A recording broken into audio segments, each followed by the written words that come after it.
across Dumfriesshire, constituents of mine are finding it harder and harder to access basic services. NHS dentistry is now non-existent in many parts of the constituency. Constituents in Sanker, Kilhome and Kirkconnell tell me they can't see a GP face-to-face. Gretna Community Council say that finding the police in the community and getting them there is now near on impossible, as they've disappeared. And in Langham, people are working hard to get back basic podiatry and physiotherapy services that were taken away during COVID.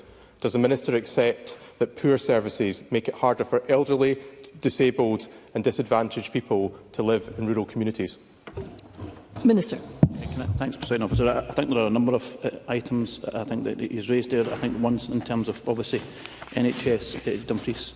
I think one of the key things in terms of that, they have increased funding this year of £12.5 million of increased investment, which takes D&G's overall funding to £364.7 million. I'm happy to take these items that he's raised. I don't know if he's raised them with the Cabinet Secretary for Health as yet, but happy to take that as an action if he wants to write to myself or the Cabinet Secretary of Health on that particular point. I think the other points that he mentions, of course, there are 3 or 4 main points. I think when you're talking about the actions that looked at, one of which is how do we attract people into the work. So we're talking about an attractive and wellbeing economy, which I think is really important. In my own area, housing also plays an important part as that, and I'll be undertaking a programme of visits during the summer to visit rural communities. So hopefully we'll be able to either through himself look at visits to Dumfries and Galway to take up some of the issues that he's raised.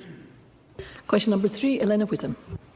Thank you. To ask the Scottish Government what discussions the Housing Minister has had with ministerial colleagues regarding any potential impact on rural community housing of its decision not to allow the use of fossil and biofuel heating systems in new build construction. Minister Patrick Harvey. I regularly meet with the Minister for Housing to discuss intersecting policy portfolio interests, including the heat in buildings agenda. The new build heat standard, which was scrutinised by the Local Government Housing and Planning Committee and approved without opposition, is an essential part of our commitment to reach net zero, and it will have a positive impact on rural housing. This was subject to full consultation in both 2021 and 2022. With both consultations showing strong support. New build homes are required to be highly energy efficient, reducing heat demand, but bioenergy systems can be installed to provide emergency heating where required. Elena Whittam. I thank the Minister for that answer. As the MSP for Carrick, Cumnock and Doon Valley, where there are many rural off-grid properties relying on oil and solid fuels as their primary heating source, can I ask the Minister for clarification in relation to the new build heat standard definition regarding emergency heating, where it states in some cases and where a need can be justified, given that wood-burning stoves are at the moment the most reliable and cost-effective backstop in isolated areas, and that they can help to address the significant issue of rural fuel poverty? And can the Minister provide assurance that building standards verifiers will interpret the regulations in a way that provides certainty for house builders? Minister. First of all, thank Eleanor Whittam for that question, and I hope that she will join me in reassuring those of our constituents who currently use bioenergy systems in existing buildings that they are not affected by the changes in the new build heat standard. We recognise that heating for emergency use will sometimes be needed, even in new builds, and that may especially be the case in rural and island areas. That's why the standard permits systems for emergency use, and that could include wood-burning stoves. In most cases, we think portable solutions would be more appropriate in those circumstances to provide emergency heating, for example, during power cuts.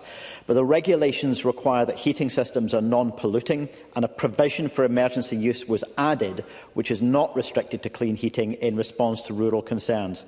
But the drafting of the technical guidance on what constitutes emergency heating can be difficult to reconcile with the nature of wood-burning stoves, which are generally installed for regular, not just emergency use. We've heard the concerns raised over the past week about the use of wood-burning stoves, and we fully take those on board. And as I said yesterday, we will consider what further clarity is needed in the guidance to address those concerns, and we'll continue to work with concerned parties, developers and local authorities to ensure that any updates to the existing technical guidance address this comprehensively. Supplementary, Miles Briggs. Thank you, Deputy Presiding Officer. The recent Heating Buildings consultation undervalues the significance and the ability of renewable liquid fuels to contribute to a just transition and allow off-grid households to decarbonise in a fair, easy and affordable way. So can I ask the Minister if he will commit to give renewable liquid fuels a prominent role in the upcoming Heating Buildings legislation and look towards removing renewable liquid fuels such as hydro-treated vegetable oil and remove those from the polluting heating systems criteria? Minister. Well, I obviously don't agree with the characterisation from Mr Briggs on that. The Heating Buildings consultation, which of course goes far beyond the issue of new builds and looks at how we decarbonise our existing housing stock, that consultation specifically asks what flexibility ought to be included in relation to bioenergy systems. I look forward to hearing the responses to consultations, whether from those who lobby in favour of the industries Mr Briggs is seeking to reflect the interests of, or the wide range of other views about how we decarbonise heating, how we do it fast and how we do it fairly for all communities. Supplementary, Rhoda Grant. Thank you, Presiding Officer. Can he give more detail on what the exemptions are? I'm puzzled as to how you would vent, for instance, a portable stove. Can you also say how you would apply for them, especially with regards to woodland croft houses, crofts that are created specifically for their renewable heat potential?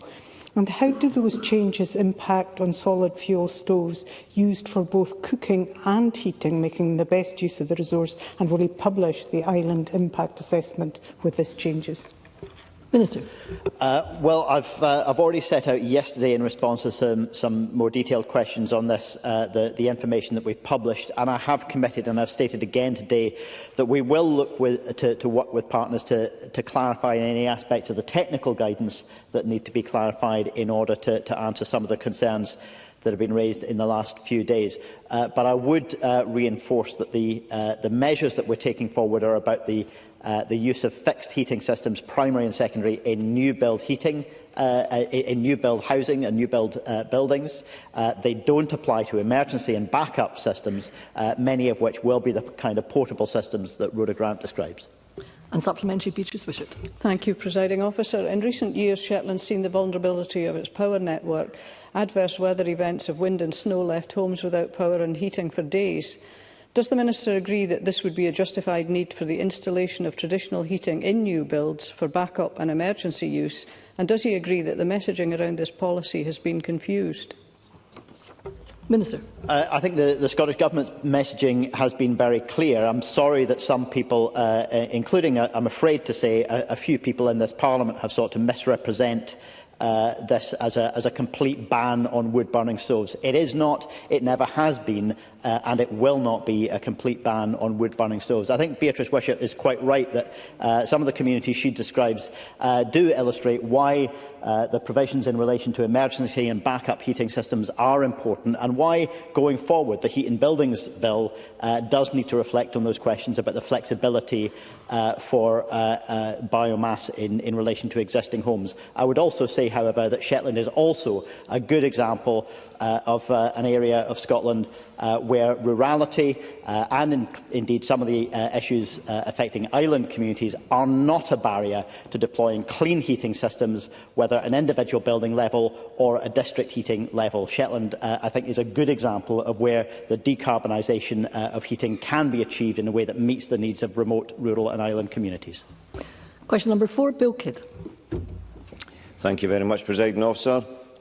And to ask the Scottish Government what its response is to the work undertaken by the staff and officials of Social Security Scotland to complete the move to have all payments for disabled children being paid directly by Social Security Scotland and subject to the scrutiny of the Scottish Parliament.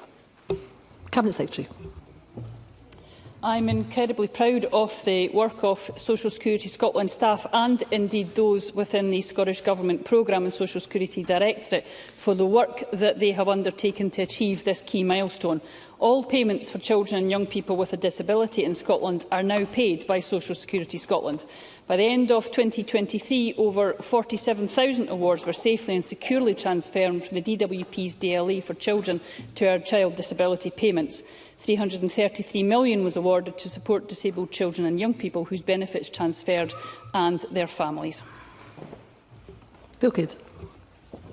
I'd like to thank the Cabinet Secretary for that response, and can the Cabinet Secretary assure my constituents and people across Scotland that the child disability payment is designed to avoid the stress and trauma associated with the DWP benefit that it replaces? Cabinet Secretary. Thank you, Presiding Officer. I think in response, rather than taking my word for it, I would perhaps quote from a recent STV article on this very issue around case transfer, where Rebecca spoke about the difference it has made to her. And if I can quote, Presiding Officer, there are a lot of hard things about being in a family affected by disability. This was someone taking away one of those. This has been fantastic, and I'm incredibly grateful for the values that underpin Social Security Scotland. I hope that is something which everyone can take heart in, because this was something which the Parliament passed as a bill. But I am exceptionally proud, as the Minister who has been responsible for Social Security, indeed for half of the time that it has been devolved. In saying all of that, though, as we've talked about earlier, it is very important that the Government remains open to continuous improvement, open to areas that can be worked on. And as I said in my response to Claire Baker and to Willie Rennie earlier on, that is something which, while I do take incredible pride in what has been achieved, that continuous work on improvement, it will be something which both the agency and the Government will continue. Question number 5, Alec Riley. Presiding Officer, to ask the Scottish Government what the impact of the 24-25 Scottish Budget will have on its target for reducing child poverty. Cabinet Secretary. Tackling child poverty is a critical mission for this Government. In the face of a deeply challenging financial situation, we continue to allocate around £3 billion a year to a range of actions to tackle poverty and mitigate the impacts of the cost crisis on households. Modelling estimates that this Government's policies, including the Scottish Child Payment, will keep 100,000 children out of relative poverty in 24-25. We remain absolutely committed to meeting our statutory child poverty targets, and will continue to do everything within the scope of our powers and our budget to deliver the change needed. Alec Riley. Thank you. Presiding Officer, the Tackling Child Poverty Delivery Plan states, and I quote, "Homelessness has a devastating impact on families and children, increasing barriers to accessing employment and education, disrupting social support networks and negatively affecting mental health and physical health." So my question to the Cabinet Secretary is, what discussions did the Cabinet Secretary have, if any, with the Finance Secretary in the lead-up to the budget on the impact on child poverty of the cut of £200 million in the Affordable Housing Supply Programme? Cabinet Secretary. Well, as the member would expect, I of course had discussions with the Finance Secretary and other Cabinet colleagues about the difficult decisions that this Government had to make when we were looking at the budget. But I would say very gently to Mr Rowley, I said in a recent press article, and it was something that I meant, that I do believe that tackling poverty is something that we could work with an incoming UK Labour Government on, if they indeed are successful at the next election. It takes two to have that productive relationship, however, and it also takes two governments to take action. This Government is continuing to take action and will continue to take action to support those that are being harmed by Westminster. But it does take both governments, and the best thing, I think, that Mr Rowley and I could do together, I hope, is to actually ensure that any incoming Labour Government reversed the cuts to revenue and capital for the Scottish Government, and then we wouldn't be in the place of taking the difficult decisions that we had to take as a Government. Question number 6, Stephanie Callaghan. Thank you.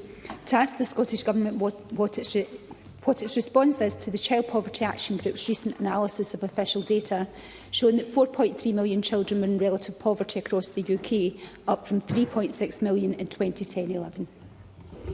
Cabinet Secretary. This analysis demonstrates the devastating impact of the UK Government's decade of austerity and welfare cuts on families across the UK. And while the Scottish Government policies are estimated to keep 100,000 children out of relative poverty in 24-25, we could go so much further if UK Government policies were not actively working against us. I have repeatedly called for the UK Government to reform universal credit, including by introducing an essentials guarantee and abolishing the two-child limit. which could lift 40,000 children out of poverty in Scotland. The spring budget was another failed opportunity to make the change that is needed. Stephanie Callaghan. I agree that child poverty does remain unacceptably high, particularly amongst disabled children whose families are disproportionately impacted by the cost of living crisis.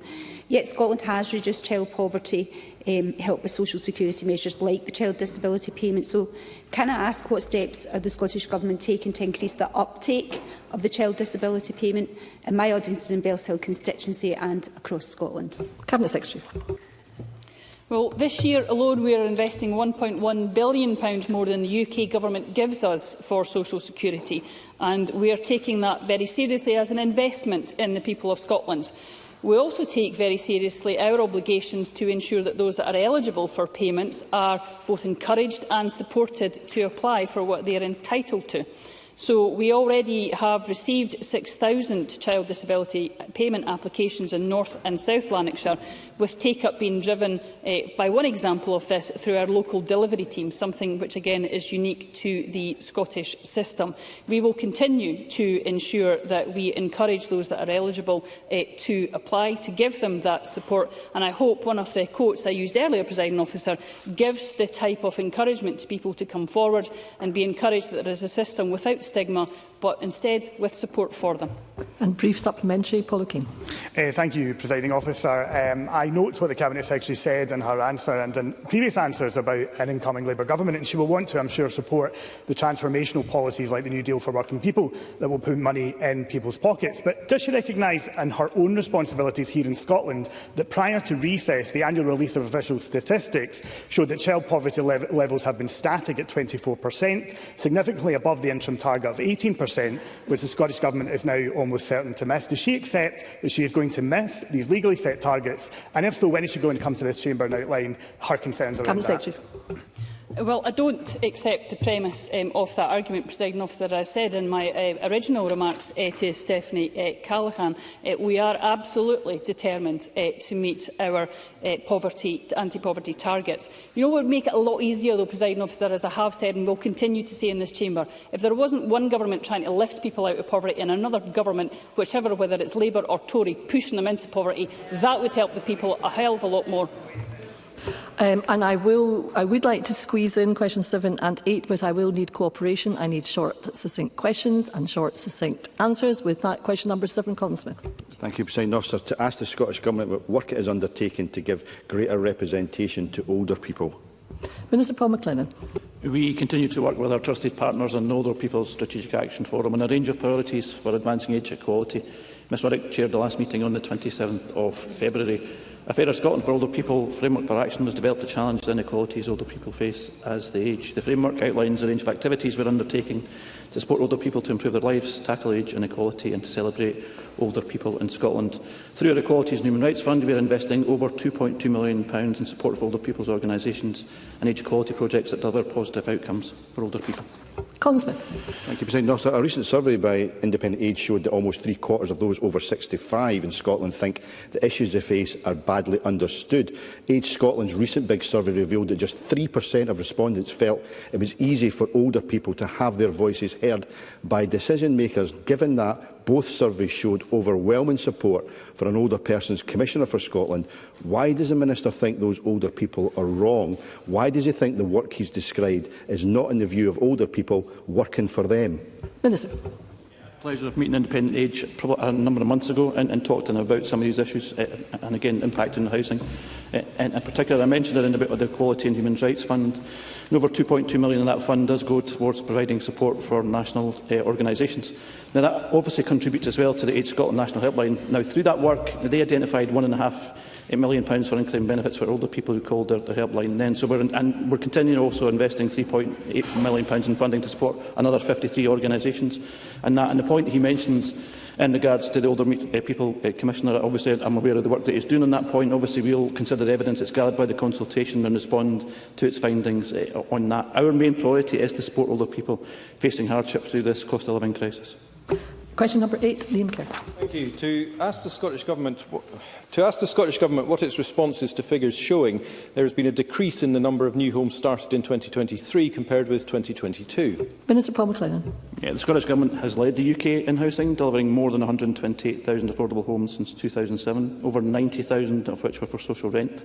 In 22-23 there was a disappointing decrease in starts, which was reflected right across the UK. The impact of inflation, supply chain issues and labour shortages linked to Brexit combined to create an extremely challenging environment. We remain committed to close partnership working to mitigate these challenges. In the same year, Scotland's completion rates for new builds increased to 43 homes per 10,000 people. England's rate was 38 per 10,000 and Wales was 18 homes per 10,000. Liam Kerr. Reported figures show that new builds in Aberdeen fell from 1,182 in 2022 to 553 in 2023.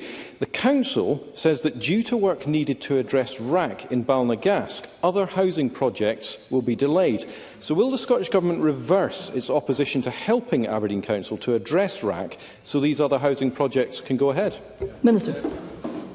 Yeah, just on that point, I've met with Aberdeen Council since the RAC was discussed. I met with them prior to that as well, and we've had numerous meetings before that. As you'll be aware, that we obviously have an options appraisal at the moment, and we'll continue to discuss and develop with them. We've also been very flexible in terms of funding they received for the Ukraine housing, and worked with them in terms of that to look at the units that's required. So it does actually. Members, just let the Minister respond. Yeah, so as I said, we continue to work with Aberdeen on that particular point in terms of the new build. We also, I think it was really important, we've also set up an housing investment task force, which looks trying to get more funding into the system, which would include more funding for Aberdeen. But happy to discuss this issue further with the member. And a very brief supplementary, Mr Mason. Thank you. The Minister mentioned the Housing Investment Task Force in his last answer. Can you tell us any more about it? Minister. Yeah, the medium-term outlook, obviously, for capital remains challenging, with an expected 8.7% real terms cut to our capital funding between 23-24 and 27-28. Given that, I was delighted to convene and chair the first meeting of the Housing Investment Task Force earlier this month, just 2 weeks ago. Over the next coming months, members will address longer-term investment barriers and help attract additional private sector funding for all tenures of housing in Scotland. Thank you, Minister. That concludes portfolio questions, and there will be a very short pause before we move on to the next item of business to allow frontbench teams to change position should they so wish. Thank you.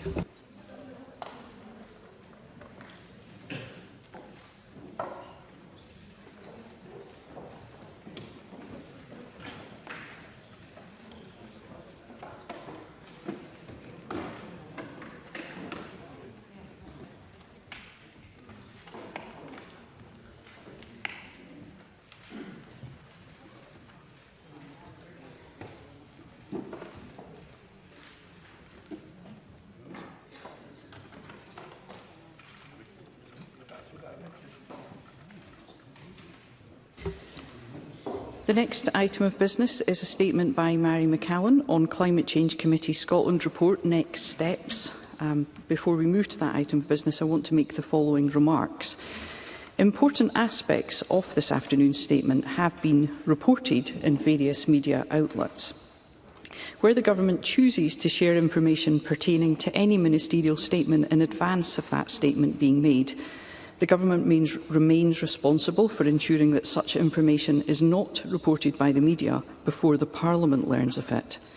I have spoken to the Minister for Parliamentary Business, and I have asked that the Cabinet Secretary apologises to the Chamber for this breach of our long-established good practice guidance on announcements. The Chamber will be aware that I have previously disallowed or truncated statements. However, the information reported in the press today is key to actions that may impact on legislation in this Parliament and the way the Government is held accountable by the Parliament. Additionally, there is information in the statement that hasn't been previously reported, and for those reasons, as I do not wish to disadvantage other members, I intend to allow the statement to be made, but I would remind the Government in the strongest terms possible that this Parliament must be given its proper place. The Cabinet Secretary will take questions at the end of her statement, and there will be no interruptions or interventions during her statement, and I call on the Cabinet Secretary. Presiding Officer, please allow me to begin by setting out my regret and indeed my apology to you and to the Chamber for the media speculation that has surrounded the content of my statement today.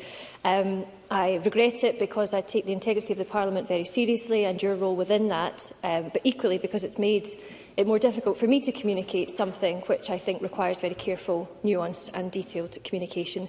I've asked the Permanent Secretary, as a matter of urgency, to conduct an internal investigation into the circumstances.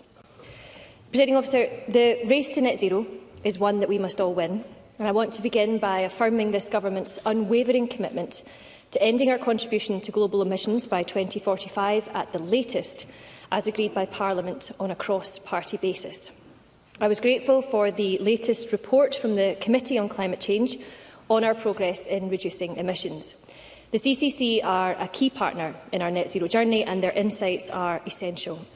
Their report recognised much to be proud of, including this Government's provision of free bus travel to all under 22s, our work delivering more woodland in Scotland in a year than any other UK nations combined, and our work in decarbonising heat and buildings, noting that it could become a template for the rest of the UK.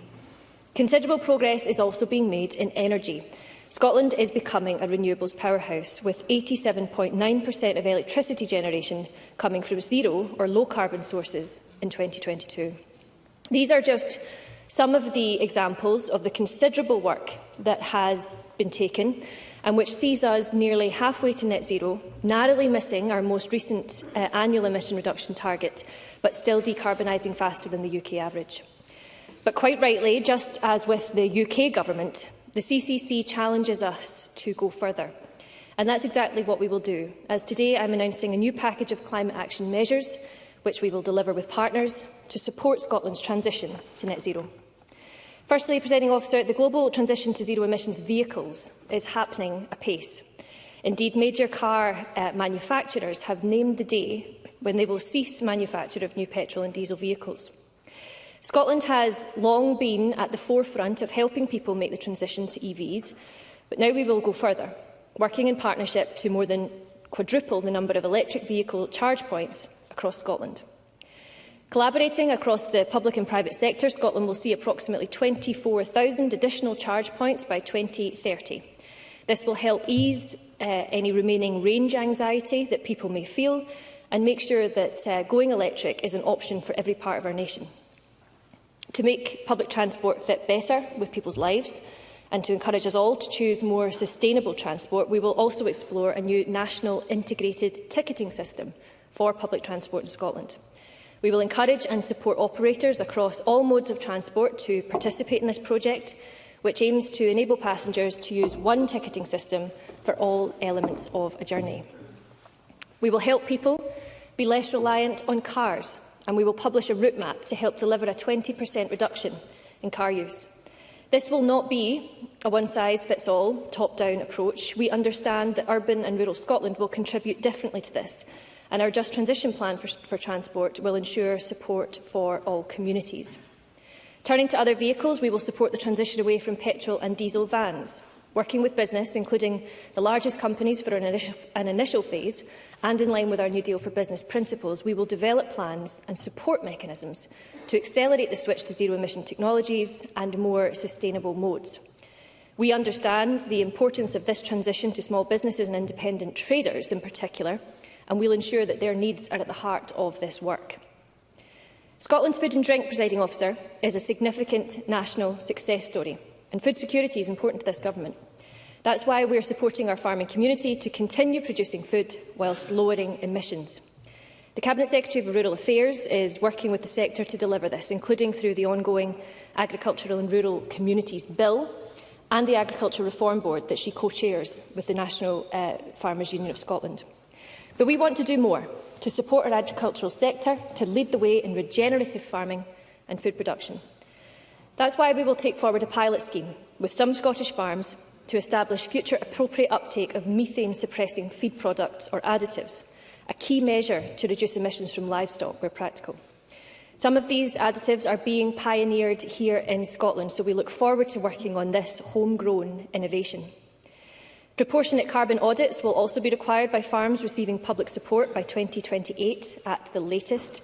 Nutrient management plans will build on this and be integrated into the whole farm plans. We will also accelerate our regional land use partnerships, with up to 3 new areas coming into the initiative over the next year, recognising, of course, that successful partnerships are those driven by communities. And to further accelerate peatland restoration, we will investigate how partial rewetting can coexist with continued agricultural activity and access to agricultural support, including investing up to £1 million in pilot projects. This summer, Presiding Officer, we will also launch a consultation on carbon land tax on the largest estates, as part of considering regulatory and fiscal measures that could further incentivise peatland restoration, afforestation and renewable energy production. We're also considering the recommendations from the Green Heat Finance Task Force to review and publish by the end of the year analysis of how non-domestic rates relief can better support our climate ambitions and encourage investment in energy efficiency and clean heating systems. This will be developed working closely with the business community in line with New Deal for Business principles. Presiding Officer, Scotland is distinguished by the importance that we place on a just transition. We will publish our final energy strategy and just transition plan this summer, to be followed by draft plans for agriculture, transport, buildings and construction. Moreover, following the publication of a just transition plan for Grangemouth, I can confirm today that we will co-develop a just transition plan for Musmoran. These policies again emphasise the critical role that Scottish businesses and industry play in our net zero transformation, and we will work closely with them throughout delivery. Reflecting on the recent Audit Scotland report on climate change governance, we will redouble efforts to ensure that net zero is fully considered in our workforce, spending, policy development and structures, starting with the full rollout of a net zero assessment in the Scottish Government from the end of 2024. And to ensure that spending across the public sector reflects our net zero ambitions, we will work with COSLA, including through our climate delivery framework, to understand wider public sector spend and opportunities for action.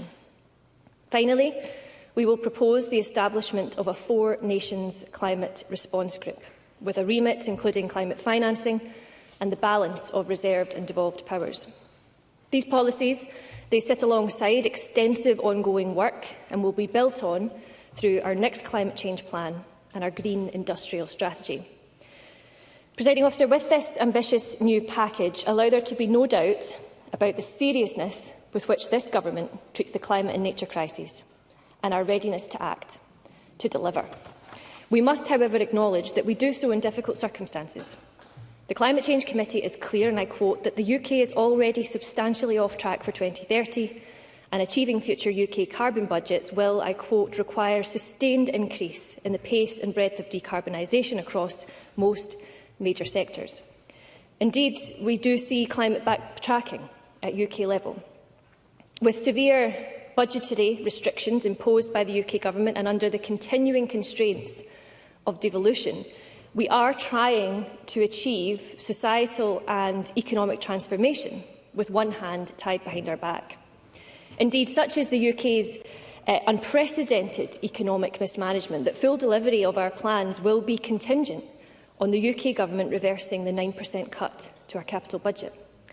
This Government and Parliament, we rightly have high ambitions. And it's beyond doubt that investing now in net zero is the right thing for our environment, our society and our economy. But we are being held back. So I am asking MSPs from across the chamber to work with us to call on the UK Government to reverse Scotland's capital cut. And whilst the opposition quite rightly demand that the Scottish Government take urgent action to address the climate crisis, if they are serious about this challenge, they must now stand with us in support of today's policy package and the remainder of the work that we're taking forward across this year and the coming years, and do that instead of opposing the measures that we propose. In this challenging context of cuts, UK backtracking, we accept the CCC's recent re-articulation that this Parliament's interim 2030 target is out of reach. We must now act to chart a course to 2045 at a pace and a scale that is feasible, fair and just. And with this in mind, I can today confirm that working with Parliament on a timetable, the Scottish Government will bring forward expedited legislation to address matters raised by the CCC and ensure our legislative framework better reflects the reality of long-term climate policy making. The narrowly drawn bill will retain our legal commitment to 2045 alongside annual reporting on progress, whilst introducing a target approach based on 5 yearly carbon budgets. Presiding Officer, with our legal commitment to reach net zero by 2045 steadfastly remaining and recommitted today, and with Scotland's emissions already nearly cut in half, we are well positioned to continue leading on climate action that's fair and ambitious and capable of rising to the emergency before us. This government will not yield to climate culture wars. We will never shirk our duty to those impacted by climate change today and to future generations. Together, we know we can tackle the crisis with the pace and urgency that's required. Indeed, with very minor legislative amendments that I'm proposing today, we will pave the way for continued ambition and pragmatic delivery against this most important challenge. Thank you. Thank you, Cabinet Secretary. The Cabinet Secretary will now take questions on the issues raised in her statement. I intend to allow around 20 minutes for questions, after which time we will move on to the next item of business. I would ask those members who would wish to seek to ask a question to please press the request to speak buttons, and I call on Douglas Lumsden. Presiding Officer, I would first like to thank the BBC for advance sight of the Cabinet Secretary's statement. It's a shame that this government is continuing to show such contempt for this Parliament. And when we saw the news last night that the Scottish Government were scrapping their climate targets, we all knew what was going to be in the Cabinet Secretary's statement. A lot of smoke and mirrors, rehashing announcements and blaming everyone else they can for their own failure. But let us be crystal clear. The key areas of emissions are devolved. Transport, housing, agriculture, all devolved. And this announcement is an absolute humiliation for the SNP. But even more humiliating for the Greens, who have ditched environmentalism for nationalism. In December last year, the Cabinet Secretary told this Parliament that world leaders were approaching the Scottish Government for advice on tackling climate change. But we never did find out who was calling, and I bet her phone is silent now. So can I ask the Cabinet Secretary for the timetable for bringing forward legislation, when we will see the climate change plan, and can the Cabinet Secretary confirm that the new annual reporting on progress will have no legally committed targets? Cabinet Secretary, please resume seat. Can I just say that the tone of this whole statement is not proceeding like that. We've got business to get through, important business. Cabinet Secretary. Presiding Officer, thank you. There is more than a hint of hypocrisy in Douglas Lumsden's contribution today. Look, the truth of the matter is that the Conservatives in the Scottish Parliament, they voted for these climate targets, and principally the 2030 75% target, but they have stood in the way of even modest measures that we have sought to bring forward in order to realise them. They've opposed low emission zones in city centres, a prime intervention to improve air quality. They worked relentlessly to cease the progress on the deposit return scheme, and they now oppose heating standards and our efforts to tackle some of the most problematic emissions in Scotland. Meanwhile, their colleagues in the UK Government are fighting to open coal mining in England. They are failing to deploy on and offshore wind and inexplicably refusing to progress CCUS in Scotland. So, as I say, more than a hint of hypocrisy. As regards the very short question that was at the end of Douglas Lumsden's narration, on the timetable of the bill, I will work hard with the Parliament to have a timetable put in place. It will be expedited, and when that legislation is brought forward, it will speak to both the climate change plan and the annual reporting of targets. Thank you. I would just advise that Mr Lumsden did have 1 minute and 30 seconds to pose his issues, raise his issues. I call Sarah Boyack. Thank you, Presiding Officer, and I note both the comments you have made and the Presiding Officer about this statement. Thursday, the 18th of April 2024 will go down as the day that Scotland officially went from being a world leader in climate targets to a world leader in scrapping targets. So, ambitious targets were not backed up by ambitious action. The Committee on Climate Change identified 19 policy areas where this SNP Green Government has either no plan, an insufficient plan, or needs to take action to meet the net zero by 2045 target. So, can the Cabinet Secretary clarify whether any interim targets and legal reporting will be ditched in the bill she mentioned? She made a series of announcements about upcoming work, but can we get the timescale and the publication dates for all these delayed strategies? The climate change plan, the green industrial strategy, the energy strategy and just transition plan, the draft set of plans for agriculture, construction and transport. We are still waiting publication dates. And can the Cabinet Secretary clarify what action the Scottish Government will now take to deliver affordable rail services, support local authorities so we have the bus services people can use, not hundreds more cut, so that constituents can actually have low-carbon, affordable public transport choices they can make? Presiding Officer, when I first launched the climate statement in Parliament in the early days, I reflected on the worst flooding in living memory in southern African states. We are now seeing regular extreme flooding in Scotland. So will the Cabinet Secretary commit to annual reporting on climate change so we do not lose the momentum and the proper parliamentary scrutiny that we need to work together to tackle this climate crisis? Cabinet Secretary.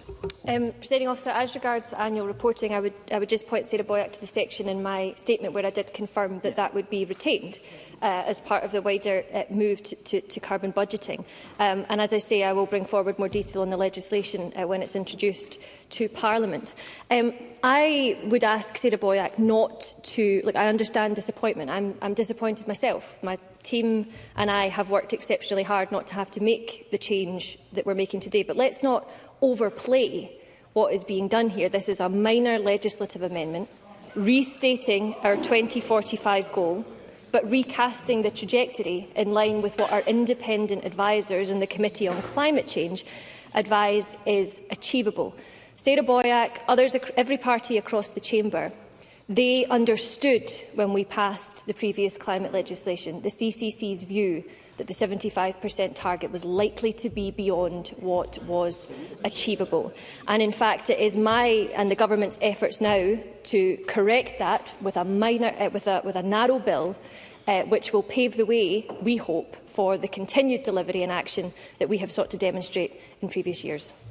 I call Ben Macpherson to be followed by Graham Simpson. Presiding Officer, in an answer to a Freedom of Information request published in autumn last year, it has been stated by the Scottish Government that Scotland's carbon dioxide emissions represent around only 0.1% of global emissions, according to recent statistics. Therefore, in playing our active part to tackle the climate emergency, we must have perspective and be honest about the fact that any Scottish actions to try to prevent climate change can only ever be a very small but worthwhile part of a much bigger global challenge.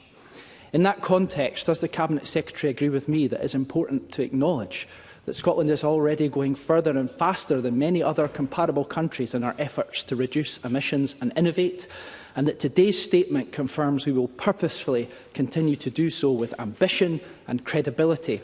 And does the Cabinet Secretary agree with me that we must collectively appreciate the economic, social and health benefits of taking actions to reduce emissions, that they are at least as important as any positive environmental impacts that such measures towards net zero may have? Cabinet Secretary. Presiding Officer, on the first part of Ben Macpherson's question, which I don't disagree with at all, I would say that look, Scotland alone cannot solve the world's problems when it comes to climate change, but the world's problems will not be solved without countries like Scotland playing their fullest part, and that's exactly what this government intends to do. In 2019, the Parliament agreed right across cross-party lines to a highly ambitious set of targets. As I've said, we were advised at the time that there was not a clear path, as far as the CCC could see it, to achieving them. Now, I don't think that was necessarily a bad thing. I think it has driven ambition and action in the period since. But we have also learned many lessons from them, including on harsh winters that affect annual targets that don't necessarily reflect how emissions reduction actually occurs over a long period of time. But I do absolutely agree with Ben Macpherson that our journey to net zero, it must be delivered in a way that's fair, it must be just, it must be along a pathway that aligns with expert guidance and advice. And that's why today I am announcing this package of measures which sits alongside the bold plans that we already had for this year. And it's why I'm making this narrow amendment to the climate legislation as it stands, so that we can continue to pursue that progress. I call Graham Simpson to be followed by Jackie Dunbar. Thank you very much. But, Presiding Officer, this is an admission of failure. And I am absolutely astonished that the two Green ministers have not resigned in disgust. But there they are, sat there on the front bench. Now, the Cabinet Secretary described, she says, I can't even hear myself talk. Mr Simpson, please reduce your seat. Mr Swinney, please refrain from doing that. We need to make progress, have the questions, hear the responses. Mr Simpson, please resume. So it was Mr Swinney, a lot of hot air there from Mr Swinney. Mr Simpson, please just resume your question. The Cabinet Secretary talks about a minor legislative amendment, but targets were set in this Act, the Climate Change Emissions Reduction Targets Act 2019. The requirement to have a climate change plan, which is now overdue, was also in that Act.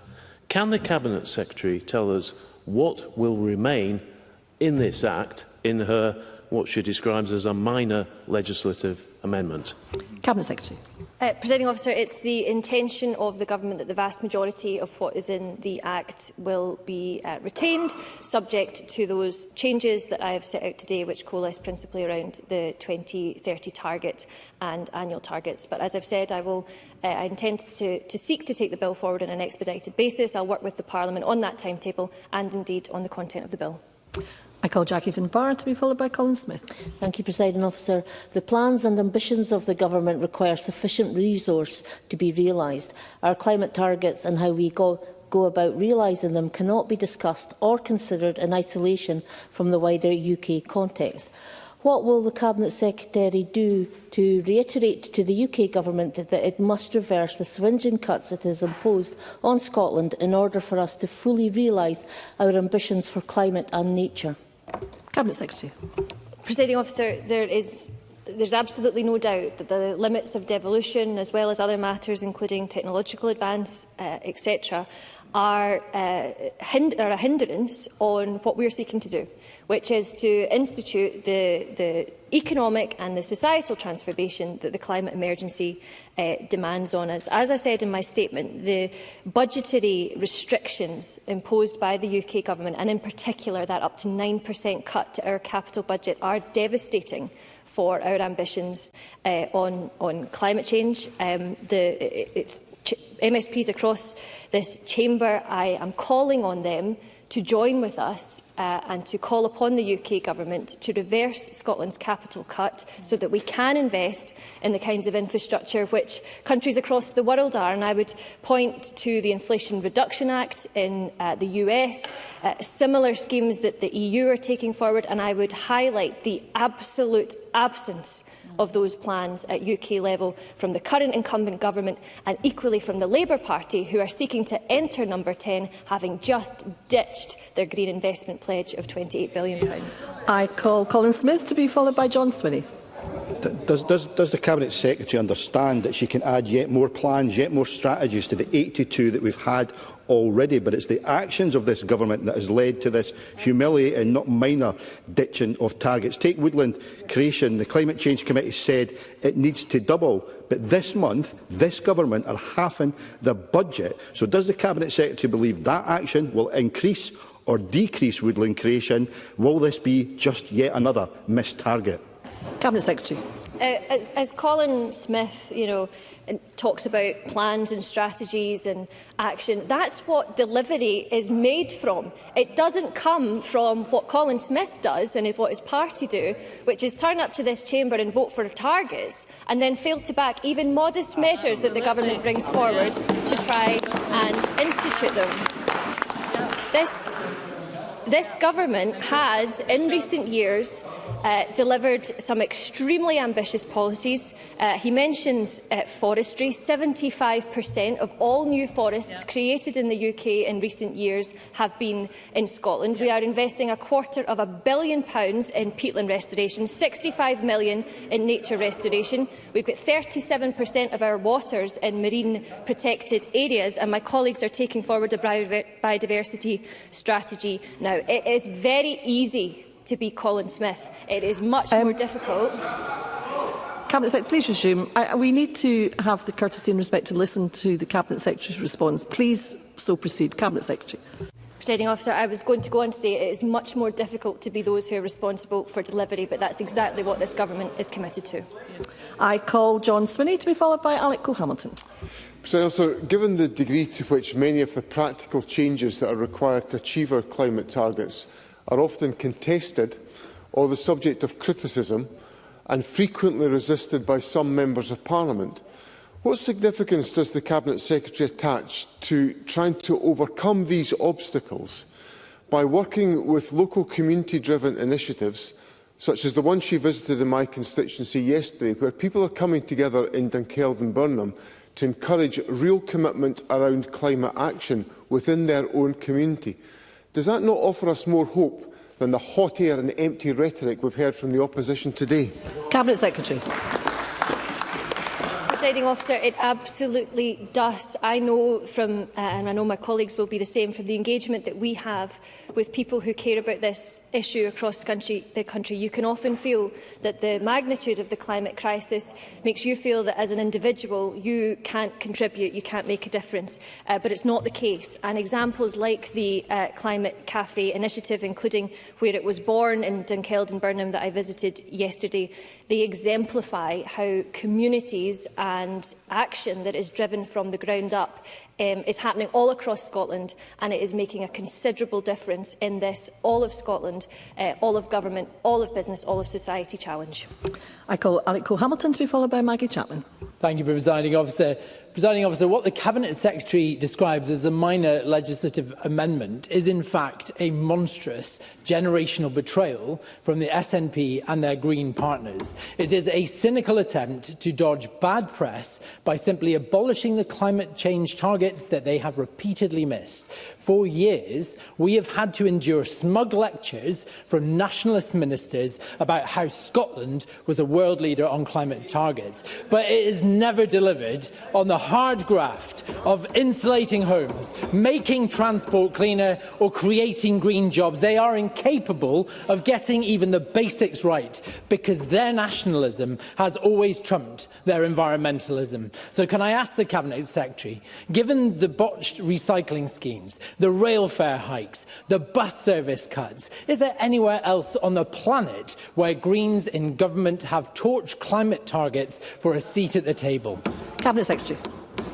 Presiding Officer, Alex Cole-Hamilton's faux outrage in the Chamber today is utterly true to form. He deserves an Oscar for his contribution. A number of weeks ago, he sat with me and with colleagues in Butte House at our invitation, and he listened to the Committee on Climate Change give us a very factual lecture and update on the state of play as regards climate. And two key points were made. 75% by 2030 was always regarded as pushing at the limits of what was possible, and that annual targets and the measuring thereof don't necessarily reflect how long-term emissions actually happens. He knows this, and yet he plays up in the Chamber today. What I would say to him is that the climate crisis, the twin crises of nature loss, these are too important for people like Alex Cole-Hamilton to politicise them. Scotland remains a world leader when it comes to climate change. Our 2045 target is absolutely steadfast, and we are already nearly halfway to net zero with a significant number of plans in place to continue that journey. I would advise members that we need more succinct questions and answers. Maggie Chapman to be followed by Elena Whittam. Decades of inaction have brought us to this point. Today must be a pivotal moment in our fight against the climate emergency for a livable future. We may have come halfway, but that's the easy part. Decarbonising our homes, transitioning to regenerative zero-carbon farming, addressing transport emissions, transforming our economy, these are the challenges ahead. While the Scottish Government is making progress, we must go further and move faster. Today's package of measures to accelerate action will help make this happen. Does the Cabinet Secretary agree that blocking climate action for opposition's sake or because of vested interests is not good enough, and that Labour and the Tories must stop the hypocrisy and get behind this climate acceleration package? Officer, I absolutely agree with Maggie Chapman. As I said at the beginning of my statement, the race to net zero is one that we must all win, and we frankly will not get there with some of the hypocrisy that's being demonstrated today. I've already said you will never hear me say, as the Net Zero Secretary, that Scotland is yet doing enough. Frankly, I don't think any country in the world will be able to say that until we have reached net zero. That's why we need communities across Scotland, business and industry, the third sector, our local authorities and MSPs across this chamber to unite and to put in the hard yards when it comes to supporting actions to deliver emissions reduction. So I absolutely agree. It's time for the opposition to stop the hypocrisy, unite across the chamber, get behind today's policy package and don't stand in the way of the measures that we seek to bring forward for emissions reduction in Scotland. I call Elena Whittam to be followed by Maurice Golden. Deputy Presiding Officer, regrettably the cross-party consensus that did exist in 2019, both here and in Westminster, has evaporated. We thought that the UK Government was going to act in lockstep with us on emissions, but it failed to do so, and it has even rolled back on key policies. Cabinet Secretary, does this not show the limits of devolution? And given the existential threat we are facing, how can she support all of us collectively in this place to push for the changes we need to see right across all of these islands and indeed globally? Cabinet Secretary. Presiding Officer, Elena Whittam is absolutely right. I hope that we can reconvene that cross-party consensus that has existed in the past but has been eroded in recent times. She's also absolutely right. It does nobody any favours to underplay the scale of what's required to tackle climate change. I've talked about that transformation, and as a devolved government, trying to do that when you don't have powers over oil and gas licensing, over CCUS, over the long overdue grid upgrades that we require right across the country, over the ability to change vehicle excise duty and other interventions that encourage different behaviours in transport. I will seek to address this by that commitment I made in the statement for a Four Nations climate response. I will be seeking cooperation across the UK, and I will be trying to encourage colleagues at UK government level of whatever colour to join us in that. I call Maurice Golden, followed by Bob Doris. Thank you, Deputy Presiding Officer. Having abandoned the 2030 net zero target, the SNP Greens need to prove this isn't the beginning of a general retreat on climate policy. No more warm words or blaming non-decision makers for decisions the Scottish Government have made. Sustainable consumption and behaviour change will be key to meeting our net zero targets, yet neither receive a mention in the statement. What transformational action is being taken in these two important areas? Cabinet Secretary. Presiding Officer, I'm afraid I didn't actually catch the last part of Maurice Golden's statement, if you would be able to repeat it. Mr Golden, could you please repeat towards the end of the question you've put on the record? Sustainable consumption and behaviour change will be key to meeting our net zero targets, yet neither receive a mention in the statement. What transformational action has been taken in these two important areas? Cabinet Secretary. Presiding Officer, thank you, and I apologise to Maurice Golden for not catching that. This statement today and the additional policies that were announced are not intended to be an exhaustive list. They sit atop everything else that this government is taking forward this year and in coming years. And to answer Maurice Golden's question, I would point him just to one example in the Circular Economy Bill and the Waste Route Map that my colleague Lorna Slater is currently taking through Parliament. I really urge Maurice Golden and his colleagues to think very carefully about the hypocrisy that they are demonstrating today. They know the actions or the inactions, frankly, that their colleagues in Westminster have taken. They must also know how frequently they have stood up in this chamber and opposed measures that this government has sought to take forward. I challenge them today to put that to bed and to join us in action. And I call Bob Doris. Presiding Officer, to secure the step change in all our behaviours required to tackle climate change, including political behaviour in this place, quite frankly, we need to be clear about the impact of climate change, not just the impact overseas, but also here at home. Can I therefore ask the Cabinet Secretary how the Scottish Government seeks to highlight the consequences of climate change on Scotland to our communities across Scotland, such as the recently reported concerns over food shortages and rising food prices in the UK as a consequence of severe weather events? Cabinet Secretary. Presiding Officer, I think Bob Doris's observations are absolutely right. In many ways in Scotland we are not on the front line of climate change, and we require to remind people in Scotland about our moral obligation to support communities throughout the world who are right now on the front line of climate change, but equally we have seen in recent months in Scotland the very real impacts of continued adverse weather patterns on our communities, not least the record number of named storms that Scotland suffered this winter, with impacts on our transport infrastructure and indeed with lives lost. So the combination of both of those things, I think, are very important as part of the message as to why we must continue to make action. Thank you, Cabinet Secretary. That concludes the statement. I apologise to those additional members who sought to ask a question that I was not able to squeeze them in. That was as a result of the fact that some of the questions and answers were excessively long, and I also need to protect the rest of the afternoon's business. Thank you. There will be a short pause before we move on to the next item of business to allow frontbench teams to change position. Thank you.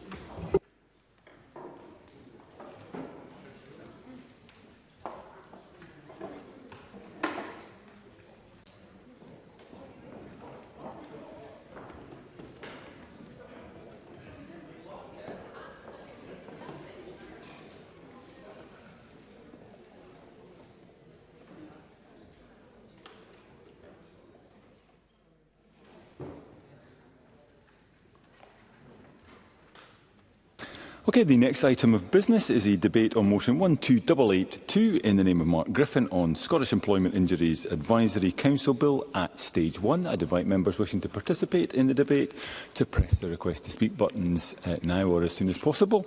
And I call on Mark Griffin to speak to and move the motion around 8 minutes. Mr Griffin.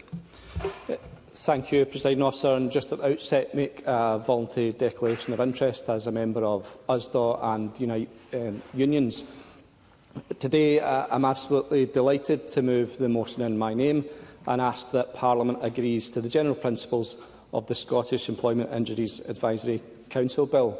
Now, before I properly begin, I would like to thank the staff in the Non-Government Bill Unit who have worked closely with me to introduce this bill to Parliament alongside members of my own staff, past and present.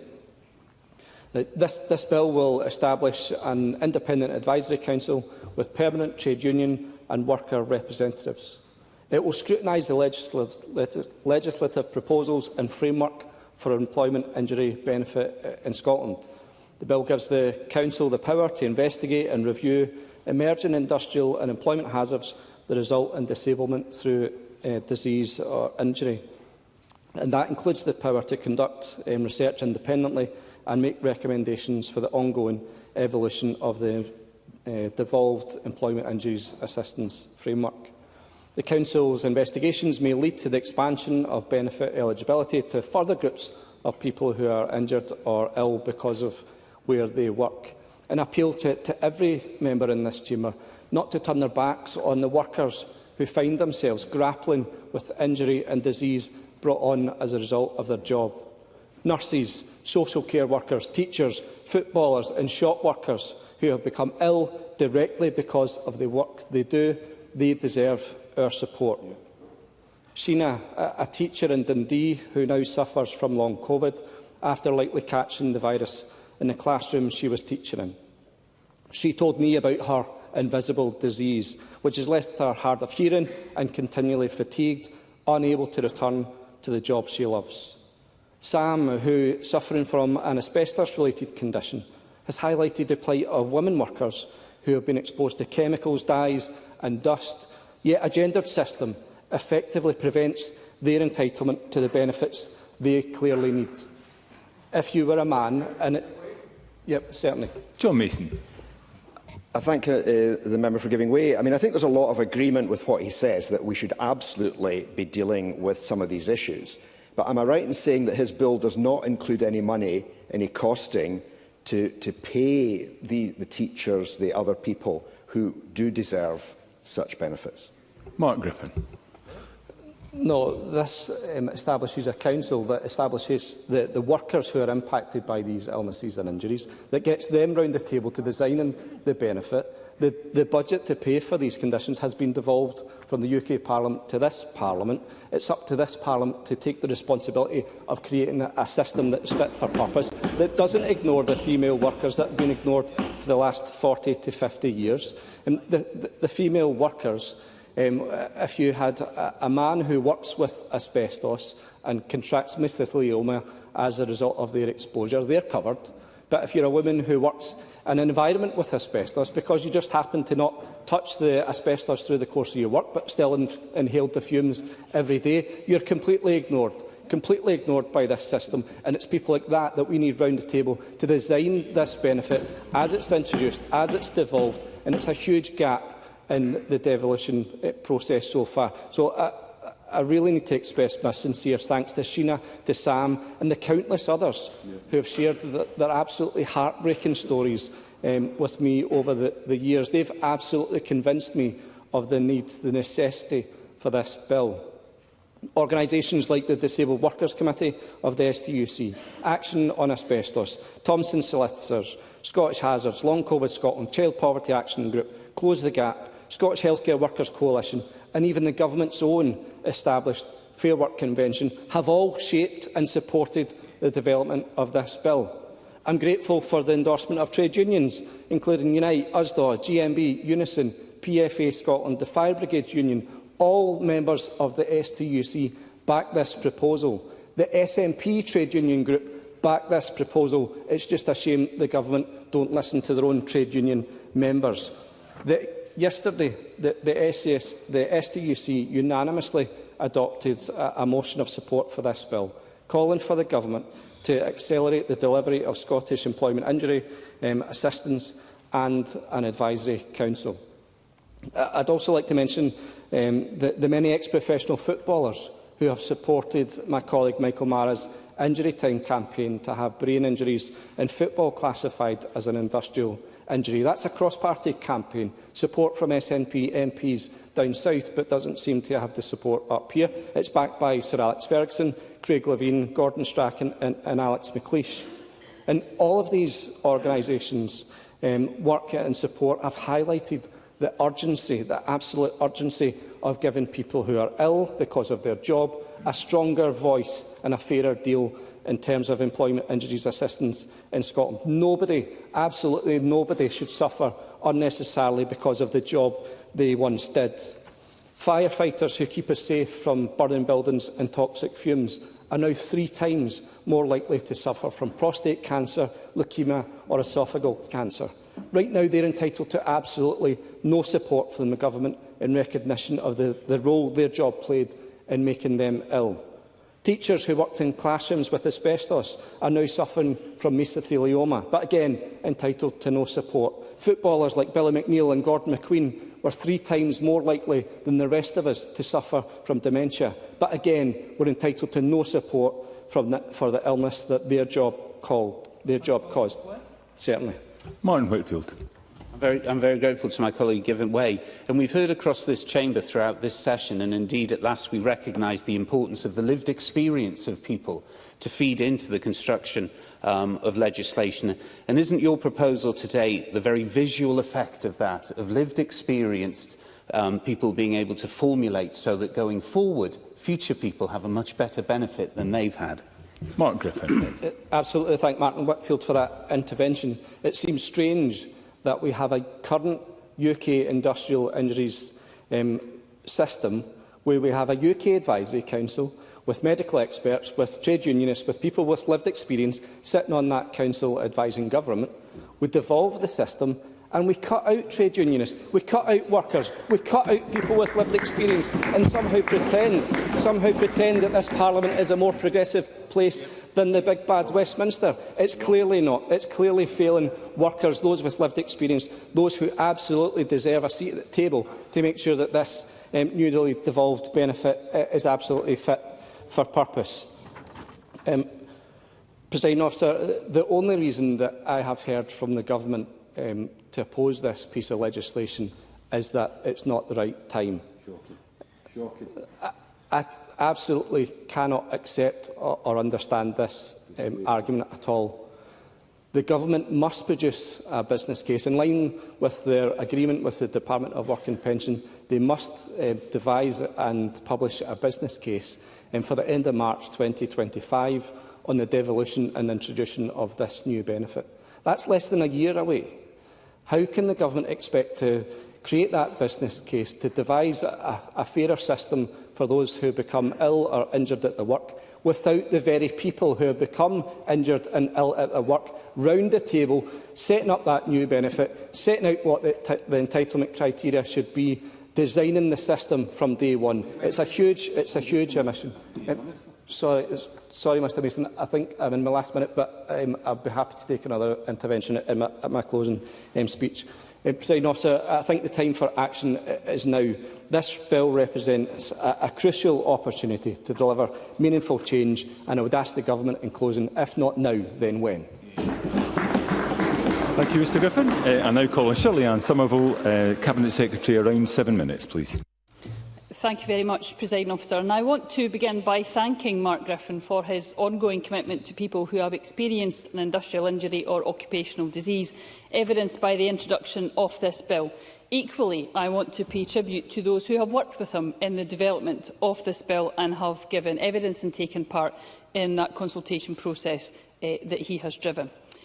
I also want to express my appreciation to the members of the Social Justice and Social Security Committee for their thorough consideration of the bill and their very comprehensive report.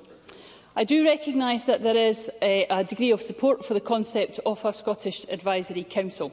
I am keenly aware of some of the issues which people have with the UK Government's Industrial Injuries Scheme, many of which the member has referred to in his opening remarks, but primarily related to the current scheme's age and the changes to the employment landscape in over 70 years since its introduction. This is evidenced by the underrepresentation of women, of young people and of ethnic minorities within the current scheme. And I therefore very much appreciate the views of many people who would like changes to be made through employment injury assistance, our planned replacement for the UK scheme, and I share those ambitions. I want to work with stakeholders to modernise the scheme in a way that delivers for the people who receive assistance, while of course delivering value for money. However, while the Government does not oppose the principle of a Scottish Advisory Council, Mr Griffin's bill would introduce such a body without employment injury assistance being in place. As the committee and many of the stakeholders who gave evidence on the bill recognised, consideration of whether and how a Scottish Advisory Council should be formed should be taken alongside the wider question of how we deliver employment injury assistance. It is essential that we do things in the most logical order, both in terms of policy development and in terms of the best use of resources and value for money. I'll give way to the member. Daniel Johnson. I'm very grateful to the Cabinet Secretary for giving way. She's just set out that the Government agrees with the principles articulated by Mark Griffin. And given that Stage 1 is about the principles and general purposes of a bill, why is the Government not going to support it at decision time? Cabinet Secretary. Because when I agree with the principles about why he's bringing this forward, actually, and I say this with a genuine of great respect to Mark Griffin, who I've had a number of discussions with on this, the concerns that he raised in his opening remarks will not actually be addressed if the Advisory Council is in place. They don't actually help us get any closer to helping the people that the member spoke about. And that's exactly why. And I will go on to explain some of the reasons why it doesn't actually help with that in due course. Until Social Security Scotland is delivering employment injury assistance, we would not be able to act on the recommendations made by the Council. So we would, in effect, have a council, which we will take time to set up, and then the council would, in essence, not be able to have anyone to report to that would enact their recommendations. Now, there is no possibility of renegotiating the agency agreement with the DWP, which are required to ensure the continuing payment of existing awards in Scotland. So I say with the greatest respect again, and I mean this because I do think there is a genuine wish to see a better system here in Scotland. We need to ensure that we're developing the system as a whole, not setting up part of a system which then can't actually have their recommendations put into practice. And it's therefore important to clarify that this bill does not make any changes to the criteria, nor does it mean that the conditions which are not currently covered, such as long COVID, would be considered as an industrial disease. Instead, this bill largely replicates the function of the UK Industrial Injuries Advisory Council, which the committee has heard extensive criticism of. It makes more sense to wait until we have a much better understanding of the level and form of advice and expertise and scrutiny required. And I therefore welcome the conclusions of the Social Justice and Social Securities Committee Stage 1 report, and that report questions whether the body suggested by the member will deliver on its objectives or its names. And I'm happy to give way to the member. Michael Mara. I thank the Cabinet Secretary for giving way. She says that it's more sensible to wait. Does she not realise that for many people with life debilitating conditions, families suffering, that waiting years and years longer is entirely intolerable? Cabinet Secretary, and give you the time back for the interventions. I'm sorry, Presiding Officer. I can give you the time back for the interventions. Thank you, Presiding Officer. I appreciate that. I do absolutely appreciate why there is frustration and there is impatience, but that's why I would wish to very shortly be able to introduce the consultation and move on with getting people round the table and working out what the new benefit would look like. Because again, and I say this with the greatest of respect, we don't need this bill, or indeed any other statutory footing, to get people round the table to design a benefit. We haven't needed that for any other benefit which we have co-designed with people, and we do not need it for this one. So rather than this bill, if it became an act, therefore putting the government into obligation to be setting up a council, we could actually be already getting those people round the table and having those types of discussion without the bill, and I am happy to confirm that we will be doing so. Now, the committee have raised important questions around whether the model of a statutory advisory council that this bill proposes is the right option for employment injury assistance, because what this bill does is set up a council. It does not set up simply something that advises on the development of a benefit. The committee does believe that the creation of an advisory council could add to what can already be a confusing landscape of advice and scrutiny across the UK. This is something I want to take time to carefully consider, including whether and how a future advisory council might work with the Scottish Commission on Social Security. So I ultimately agree with the committee's conclusions that this bill does not represent the most effective way of meeting the aspirations of the many people who do wish to see change in the new system. Replicating a fundamental aspect of the UK system, which has been so widely criticised itself, in the absence of proper considerations of the wider purpose, structure and administration of employment injury assistance, is not the right approach. But I do, as I said, appreciate that some people are keen to see changes made more quickly. I have made no secret of how complicated replacing the industrial injury scheme will be. Many of the changes stakeholders want to see, including a greater emphasis on the prevention of workplace disease, are not possible with the powers that we currently have. The scheme as it stands was introduced in 1948 and is delivered almost entirely using a paper-based system. This contrasts with the digital systems we've used for benefits which have been devolved to date. And developing a paper-based replacement will have costs attached, and also, if we include any digital actions of replacement, that will also have costs attached. Additionally, the up to 150,000 files relating to Scottish awards are held in bulky paper case files going back many years.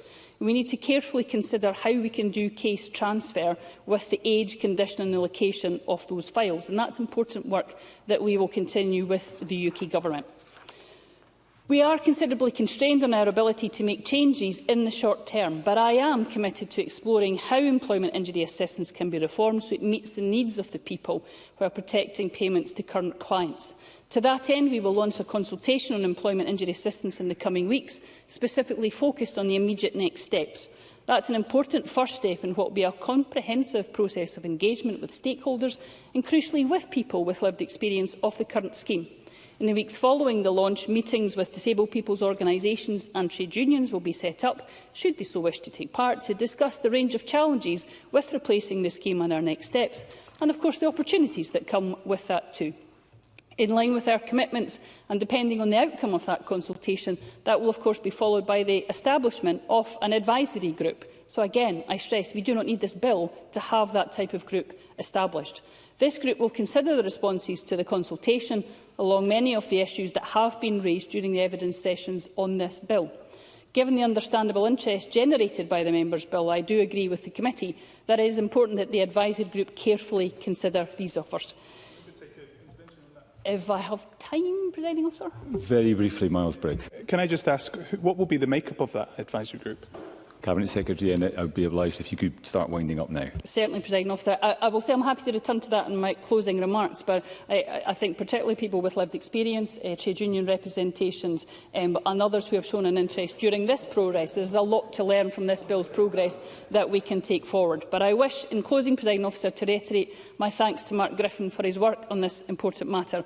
While the Government cannot support the bill, I do appreciate the work that he has done on this, and it will inevitably assist as we develop employment injury assistance in the future. Thank you, Cabinet Secretary. Before calling the next speaker, there have been a number of interventions already. Just a reminder that as well as asking for an intervention in the normal way, I'd be grateful if members could also press their intervention buttons, which is helpful for those that are joining us online. I now call Colette Stevenson to speak on behalf of the Social Justice and Social Security Committee. Around 7 minutes. Ms Stevenson. Thank you, Presiding Officer. And on behalf of the Social Justice and Social Security Committee, I am pleased to contribute to this debate. I'd like to thank all the respondents who sent admissions to the committee's call for views, as well as the organisations and individuals that attended committee meetings to provide evidence. And also would like to thank the clerks for all their assistance in providing an excellent report. In scrutinising the bill, the committee first heard from the Industrial Injuries Advisory Council and the Scottish Commission for Social Security, and we then took evidence from witnesses representing trade unions, occupational health, academia and campaign groups.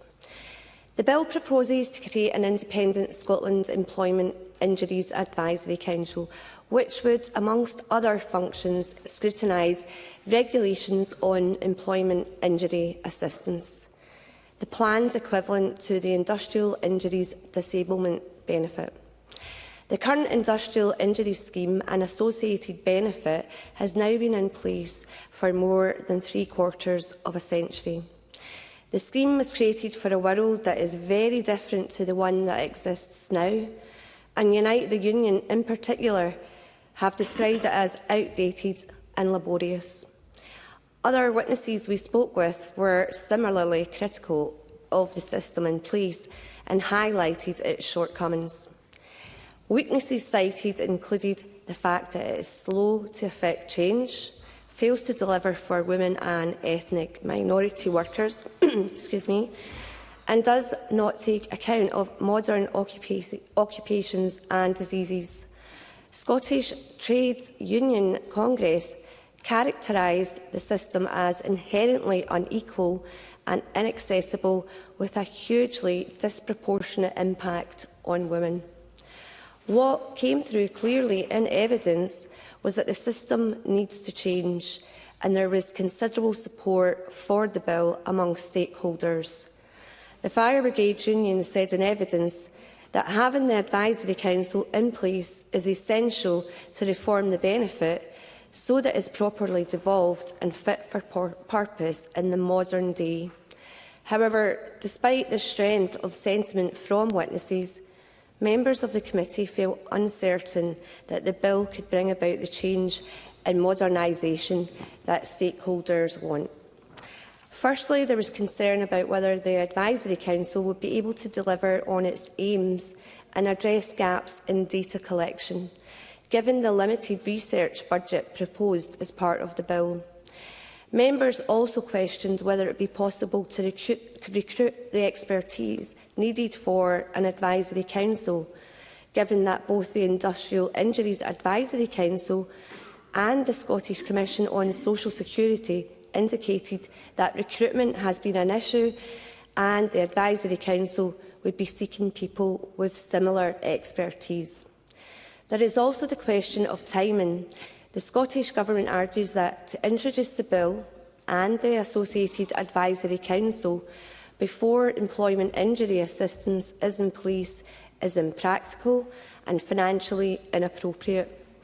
This is because the Scottish Government's agency agreement with the DWP to deliver the benefit until the case transfer is complete means it must abide by the DWP policy. Ministers would therefore be unable to act on any of the Council's recommendations, even if the bill were to pass. The Scottish Government also said that once employment injury assistance is in place, it would still not make changes to it while some claimants' awards are being delivered by the DWP. This is because to do so would risk the creation of a two-tier system with some potentially better off than others. Another point of opposition is that the Scottish Government has said it is committed to holding a public consultation on its approach to replacing the industrial injuries scheme in Scotland. It considers this is a more appropriate way of considering whether to enact a new public body, because the question of whether to create this can be considered alongside other questions related to the new scheme.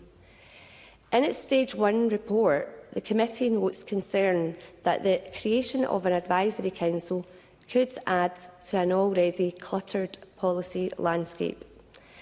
Either way, the committee is very concerned that it is still not clear when the consultation will begin and calls on the Scottish Government to urgently provide information on this. The committee notes that in the Cabinet Secretary's written response to the Stage 1 report, she said that the Scottish Government intended to publish its consultation in early 2024. And given it is now April, the committee urges the Scottish Government to provide updated timings. An associated issue that arose during the committee's scrutiny was the time required to complete case transfer of the benefit, as more than 100,000 paper files need to be converted to a digital format. And while the Cabinet Secretary picked up on this point in her response to the committee's Stage 1 report, we seek a further update on the progress of this, as well as the expected completion date.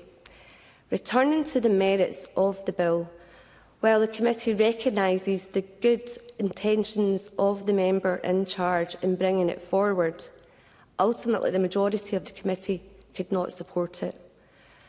While we were all persuaded that major reform of industrial injuries benefits is indeed needed, most of the committee remain unconvinced that the bill can deliver the reform that is sought.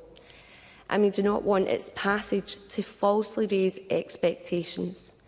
It also felt the timing was not right, and given the expected Scottish Government consultation and the fact that ministers will remain constrained by the agency agreement with the DWP until case transfer is complete. Recommendations made by the Advisory Council would therefore not be able to be acted upon. It is for these reasons that the committee recommends that the general principles of the bill are not agreed. Thank you. Thank you, Ms Stevenson. I now call Jeremy Balfour up to 6 minutes. Mr Balfour. Thank you, Deputy Presiding Officer. I'm grateful for the opportunity to speak in this debate. As a member of the Social Justice and Social Security Committee, I spent a great deal of time over the last number of months carefully considering this bill. I genuinely do want to commend Mark Griffin for the time and effort he has put into this process. I know from personal experience that a member's bill requires no small level of effort and dedication to get to this point. I also want to make mention of his parliamentary staff, who I know have done a lot of work to support the member to get to where we are today. Can I also thank the committee clerks for the work that they put in helping us produce this report this afternoon. Unfortunately, despite this, I will not be able to support the general principles of the bill as we see it today. While I agree with a number of the underlying assumptions of Mr Griffin, we on these benches do not believe the establishment of a Scottish Employment Advisory Council at this time is the best way forward. One of the most unfortunate aspects of the context surrounding this bill is that it has been brought forward at too early a stage. As clear from the title, the body the bill seeks to establish is closely linked to the Employment Injury Assistance Benefit. Unfortunately, the Scottish Government are still waiting for EIA to be devolved 8 years on from the passing of the Social Security Act of 2016. It would seem that we are still nowhere near the Scottish Government taking over the administration of EIA, and as such we are far from needing an advisory board to oversee it. Even if for a moment we accept the premise that such a board is strictly necessary for the implementation of this benefit, if we establish it now, they would be in a post for goodness knows how long before actually having any work to undertake.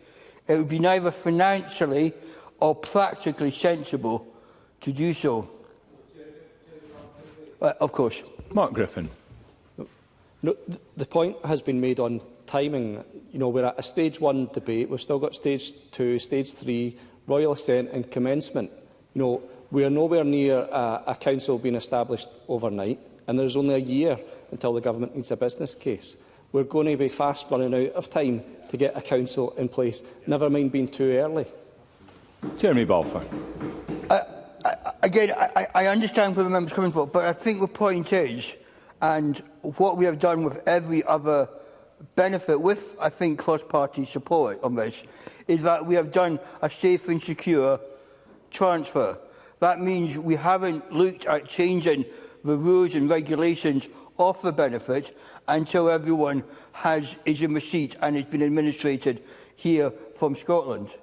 And unless the Cabinet Secretary is going to correct me, my understanding is that is what the government want to do here as well. So it will be at least 2 to 3 years before we're in a place to be able to do that. But as I said, even if the timing had been perfect, I'm afraid I am not convinced that such a committee is the best way forward. The devolution of social security was meant to be an opportunity for a radically different social security system that addressed the unique landscape in Scotland. We should have had an unprecedented, we were left or had an opportunity to create a system that has looked exactly as we wanted it to be. Instead, the government took the view that we would follow carbon copy of the DWP in every other way except for the delivery, which has been less than smooth. Now, I will admit that reality has been that there have been limits to the extent in which we could have deviated from the previous system. But it is clear that the Scottish Government has in no way tried to make any meaningful changes and is not going to bring meaningful changes in this Parliament. Hiding behind the far side of a safe and secure transition, we have abdicated the responsibility they sought so hard for. This could be an opportunity to make a difference. There could be other ways to support the administration of EIA, other than a council that could represent better value for money, as well as a better fulfilling the needs. It will be no surprise to the Chamber that we on these benches are generally sceptical of the creation of new levels of bureaucracy where there are other possible solutions. I would like to see more innovation from the government on this point, and as such, this adds to the case against the bill before us today.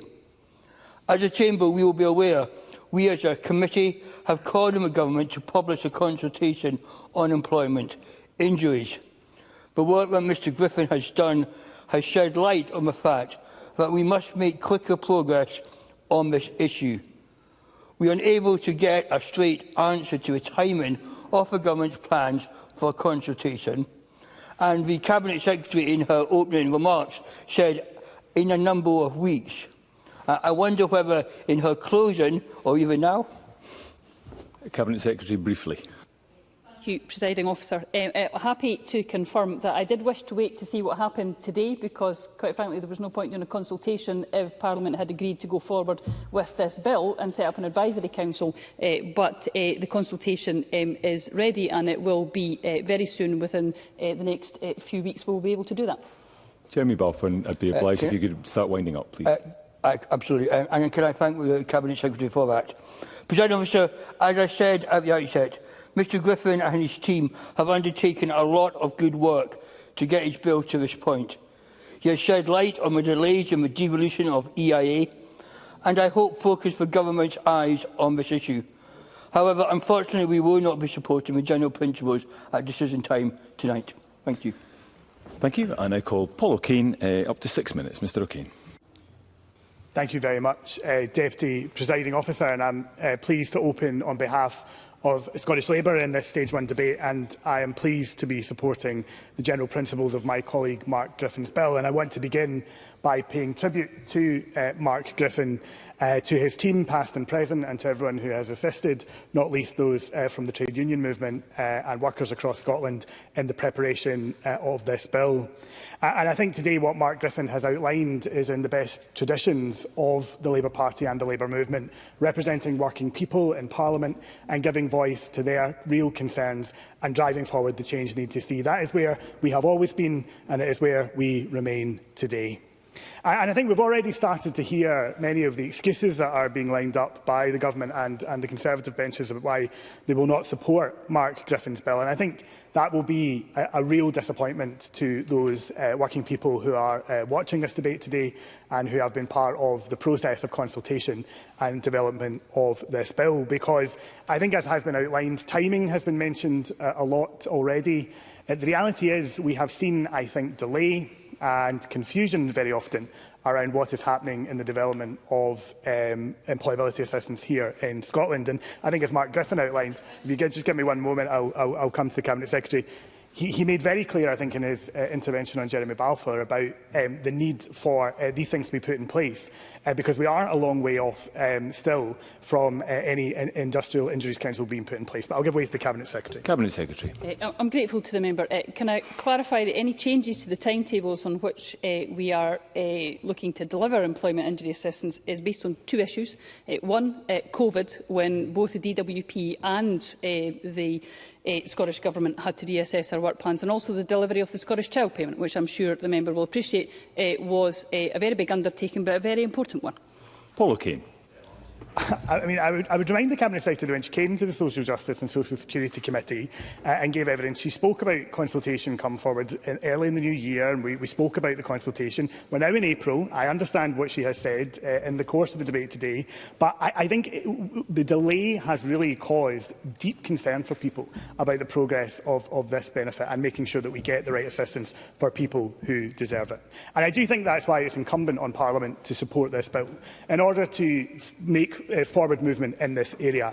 And of course I recognise, as stakeholders do, that the bill won't introduce the benefit, and it doesn't outline what the benefit at this stage would look like, but it sets up the key components that will be needed when that benefit comes forward, because expert advice and workers' voices will be required to ensure that the right illnesses, injuries and disabilities are covered, and we believe that an advisory council, as proposed, is the right vehicle for that. Because the proposals, as outlined by my colleague Mark Griffin, make it independent from government, gender balanced, with permanent representation from workers to carry out its own research, and critically, in my view, compared to the alternatives that could exist, puts the body on a statutory footing, so government can't just disband it, as it has done with other advisory groups, such as the ACBAG. And I think what was striking for me in all of the evidence, if you just allow me to finish this point, what was striking for me as a member of the committee in all of the evidence that we heard was the widespread support from stakeholders and the very little opposition to it. So I'll give way to the Cabinet Secretary. Cabinet Secretary, briefly. I'm grateful again, Presiding Officer. Can the member tell me whether he agrees that we should continue with a medical definition of disability, as is in the current scheme, or does he think we should change to a more social definition of disability? Because if he doesn't know the answer to that question, I think that points to why we need to look at the benefit of the whole, because depending on how the member wishes to define disability depends on the type of support mechanisms and indeed whether an advisory council is needed and what it looks like. Paul O'Kane. I think, as we've said throughout, we're interested in the lived experience element of this and in people talking about their experience of disability, which would suggest there is that model of people's experience in the social model. So I don't understand why the Cabinet Secretary wouldn't support workers and people with that lived experience giving voice to that through the Council in terms of what is being proposed today. And I think on the point I was leading with in terms of the support for this bill, the trade union movement, as I have said, support this bill, with Ross Foyer of the STUC commenting just this week that by rejecting Mark Griffin's bill, the Scottish Government would be sending out the message that workers injured at their work and now in need of assistance from the state can be disregarded or ignored. And we know that it has the support of organisations who recognise that this is not the end of the road in terms of employment injuries, but is a step in the direction to getting voices heard and those calls for assistance. And those are groups like Action on Asbestos, Long COVID Scotland and the Injury Time campaign, ably led by my friend and colleague Michael Mara and supported by legends of the game in Scotland, as we've heard already. All of those people speaking about the hazards that they experienced in work and the need to be covered by employment injury assistance. And that has to be an expert body looking at the evidence and making recommendations. And they consistently told us that the Advisory Council was a step in the right direction towards that. Certainly. Briefly, Michael Mara. I appreciate the member giving way, but you recognise that those many high-profile former players in the Scottish football have backed our campaign, the Injury Time campaign, but many of them have no time to wait. They are in their injury time, they are living with families, they are putting huge pressure on their families to pay for their care. Really is the time where they need action from this government to actually act so they can get the support that they need. Paul O'Kane. I completely agree with the points made by Michael Mara and has been made by Mark Griffin as well, that people are running out of time in order to have this justice, this sense of injustice in many ways, fixed and sorted and have their voice, crucially, heard in that process as we develop this benefit. Presiding Officer, in drawing my remarks to a conclusion, I think what is clear today that the SNP's failure to move forward at pace and purpose on these issues and their failure to support this bill is another failure to support workers and working people in this country. It would appear today that the Government want to give us warm words about their support of the general principles of the bill, but not put that into action by backing the bill at decision time. It seems to me that they are only interested in paying lip service to Scotland's workers and trade union movement and never actually carrying forward the policies that are needed with any sense of urgency. So, as I said at the outset, Scottish Labour will always be the party of working people in Scotland, and that is why we are pleased to support the bill at stage one. Thank you, Mr O'Kane. As we move into the open debate, just a reminder of what time we had in hand. It has now been exhausted and members will now need to stick to their speaking time allocations, including if they take interventions. And with that, I call John Mason to be followed by Ros McCall. Up to 4 minutes, please, Mr Mason. Pardon, 6 minutes, Mr Mason. Thank you for that reassurance.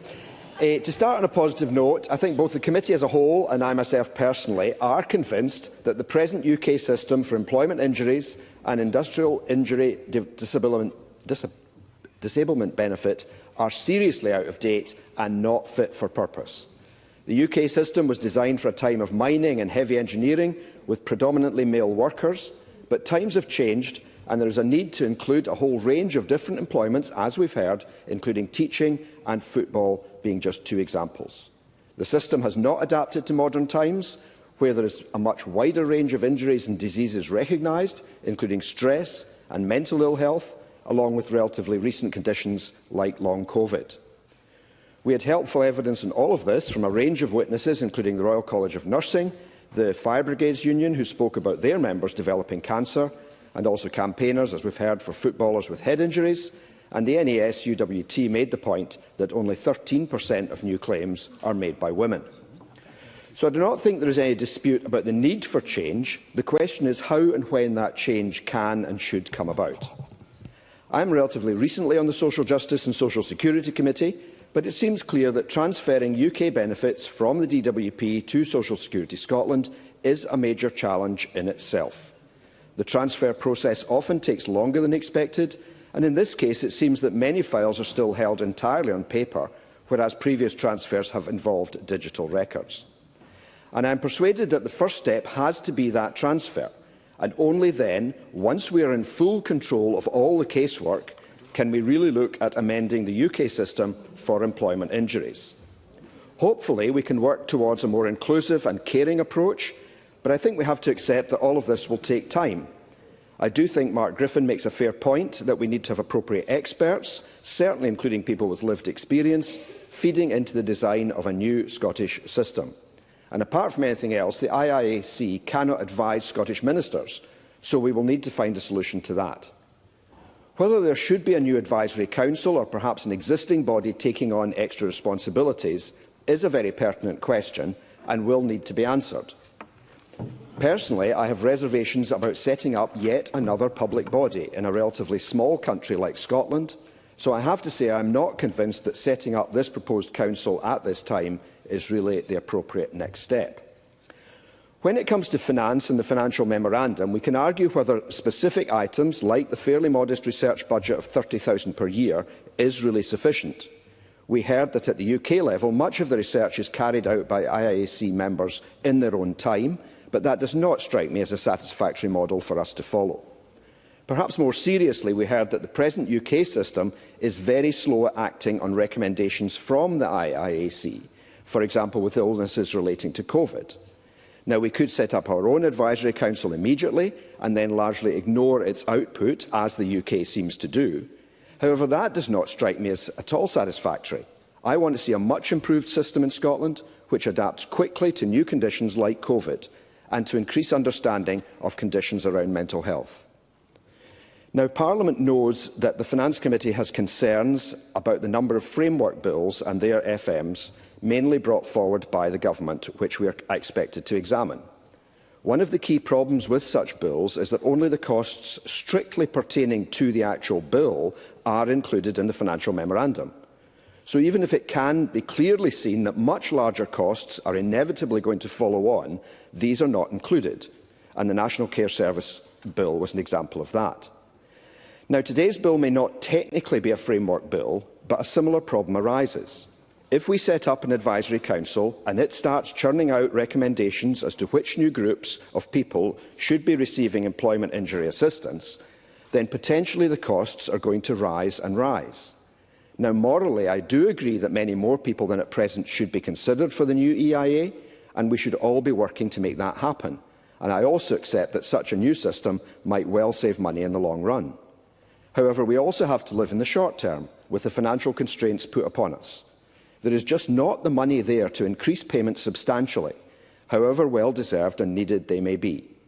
If we in Scotland are to be fairer than Westminster has been in paying people what they deserve and need, I'm afraid that that money will not come from the DWP. Let's remember that in this year's budget we increased social security spending by some £1 billion, while most other budgets were being squeezed. We cannot afford to keep on repeating such increases. Longer term, I would hope that we could address this challenge. The trade unions gave evidence to the committee, and I would pay tribute to the STUC at this point and their proposals as to how we should raise more tax in this country. Because, like it or not, when we consider policy and legislation in Parliament, we need to take account of what the costs are likely to be, both in the short term and in the longer term. Just this week, representatives of the OECD have been in Edinburgh to carry out a review of the Scottish Fiscal Commission. They met with both the Social Justice Committee and the Finance Committee, and one of the points that came up was that all subject committees in the Parliament, not just the Finance Committee, need to consider the financial impact of any changes that we are looking to make. So for all these reasons, I'm afraid that I cannot support this bill. The overall aims and direction of travel I am fully on board with. However, I do not believe that creating an advisory council is the best place to start. And I also would argue that we need to fully think through the inevitable costs that would follow on from such a bill, not just the costs that are narrowly defined within it. Thank you. Thank you, Mr Mason, and apologies again for attempting to slash your speaking time. I now call Ros McCall to be followed by Marie McNair. Up to 6 minutes, Ms McCall. Thank you, Deputy Presiding Officer. I would also like to begin my contribution this afternoon by congratulating Mark Griffin on getting his bill to stage 1. I've met with Mr Griffin on this, and I know how passionately he is on this topic, and I think we could all hear that with his initial contribution. I understand this process can be somewhat cumbersome, And I appreciate the amount of work that is required to get to this stage, so I do congratulate Mr Griffin and all involved on what he's managed to achieve so far. As a member of the Social Justice and Social Security Committee, which was tasked with scrutinising the proposal, can I also place on record my thanks to the clerks for their diligent work on drafting such a comprehensive report, and to everyone that came to give evidence. As members will be aware, the bill aims to create an independent Scottish Employment Injuries Advisory Council, which would have three functions: to scrutinise regulations on the Employment Injury Assistance, EIA, report on any matters relevant to EIA, to carry out, commission or support research into any matter relevant to EIA. The bill would also mandate the membership and the membership balance of the Advisory Council, including the representation of workers on the Council. So in examining the bill and working with it through its initial stages, I think all members of the committee kept an open mind, and they have based their conclusions on the findings. The committee heard evidence from trade unions and other stakeholders on the need for change.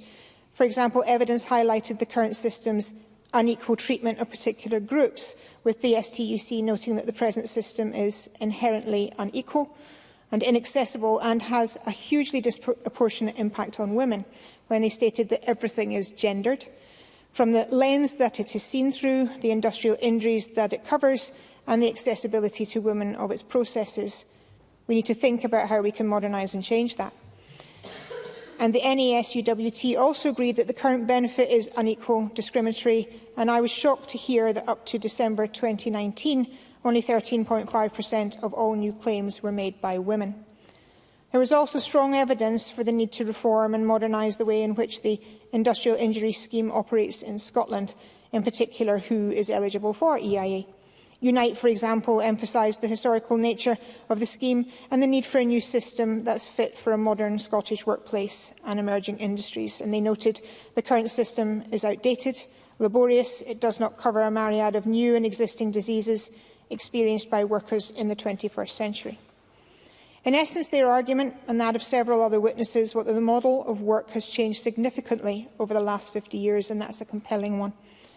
We also heard how the current system is slow and ineffectual, and that people are missing out on assistance which could positively impact their lives.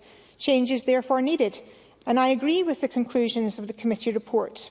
But the question is, what is the right way to secure that change? And I'm afraid I do not believe that this bill is the right way to do that. Firstly, as the Scottish Government is still to move forward with transfer from the DWP, who continue to administer industrial injuries benefit until at least March 2026, the Advisory Council would therefore duplicate the work of an existing UK body. We heard evidence from Professor MacDonald that the Advisory Council were to examine the same issues as the UK body, then there will be a duplication of research, which is wasteful, because the same diseases are occurring internationally. Why do we have to do everything ourselves? I agree wholeheartedly with this sentiment, as the legislation would establish a body which would broadly mirror the existing UK body. So then I find myself asking the question, if the UK body... Sorry, one second, if I can just finish this bit, and then happy to take an intervention. If the UK body is not fit for purpose and slow to effect change, then why would we want to duplicate these issues onto a new Scottish body? Happy to take an intervention. Claire Baker. I recognise our points about international research, but does Schmidt accept that there are particular challenges in Scotland, given our industrial background, and we know that our figures are higher than the rest of the UK when it comes to workplace fatalities and other areas. I think there are particular challenges in Scotland that an advisory council could be helpful in addressing. Rose McCall. Whilst I accept that, I also think there are charities that can provide additional information, and I'm still not sure that moving forward with this body is the right way to go. However, my main concern centres on the fact that this bill wishes to deal with a benefit that doesn't exist yet, which is the EIA. Instead, we have a situation where the DWP will continue to deal with this area for at least another 2 years, and then the Scottish Government will be launching a lengthy consultation process, which I hope will get additional information. And indeed, the committee noted during evidence that there is still not a definitive timescale on the completion of that consultation, but I do note that the Cabinet Secretary has mentioned that not only in her opening comments, but has also answered interventions on that. And I am looking forward to that coming forward as a matter of urgency. So in conclusion, Deputy Presiding Officer, I acknowledge the good intentions of the bill. I have noted some of the evidence about the deficiencies in the current system, and I wholeheartedly accept the need for change. However, unfortunately, I think that due to the Scottish Government's inaction on coming forward with a proposal of how they intend to deal with EIA, this legislation is putting the cart before the horse. That's not Mr Griffin's problem, I accept that. But it does make the bill unworkable in my view, and it risks duplication of the existing work. So on balance, therefore, I cannot agree to the principles of the bill at stage 1. Thank you.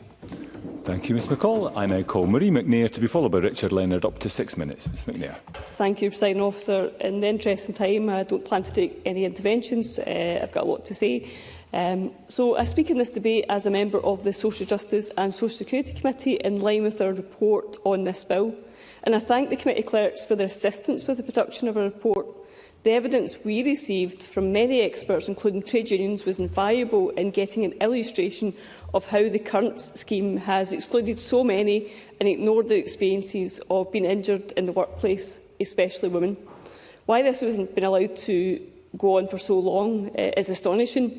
And I thank Mark Griffin for introducing this bill, and understand his intentions are genuine, and he's done a lot of work in this regard.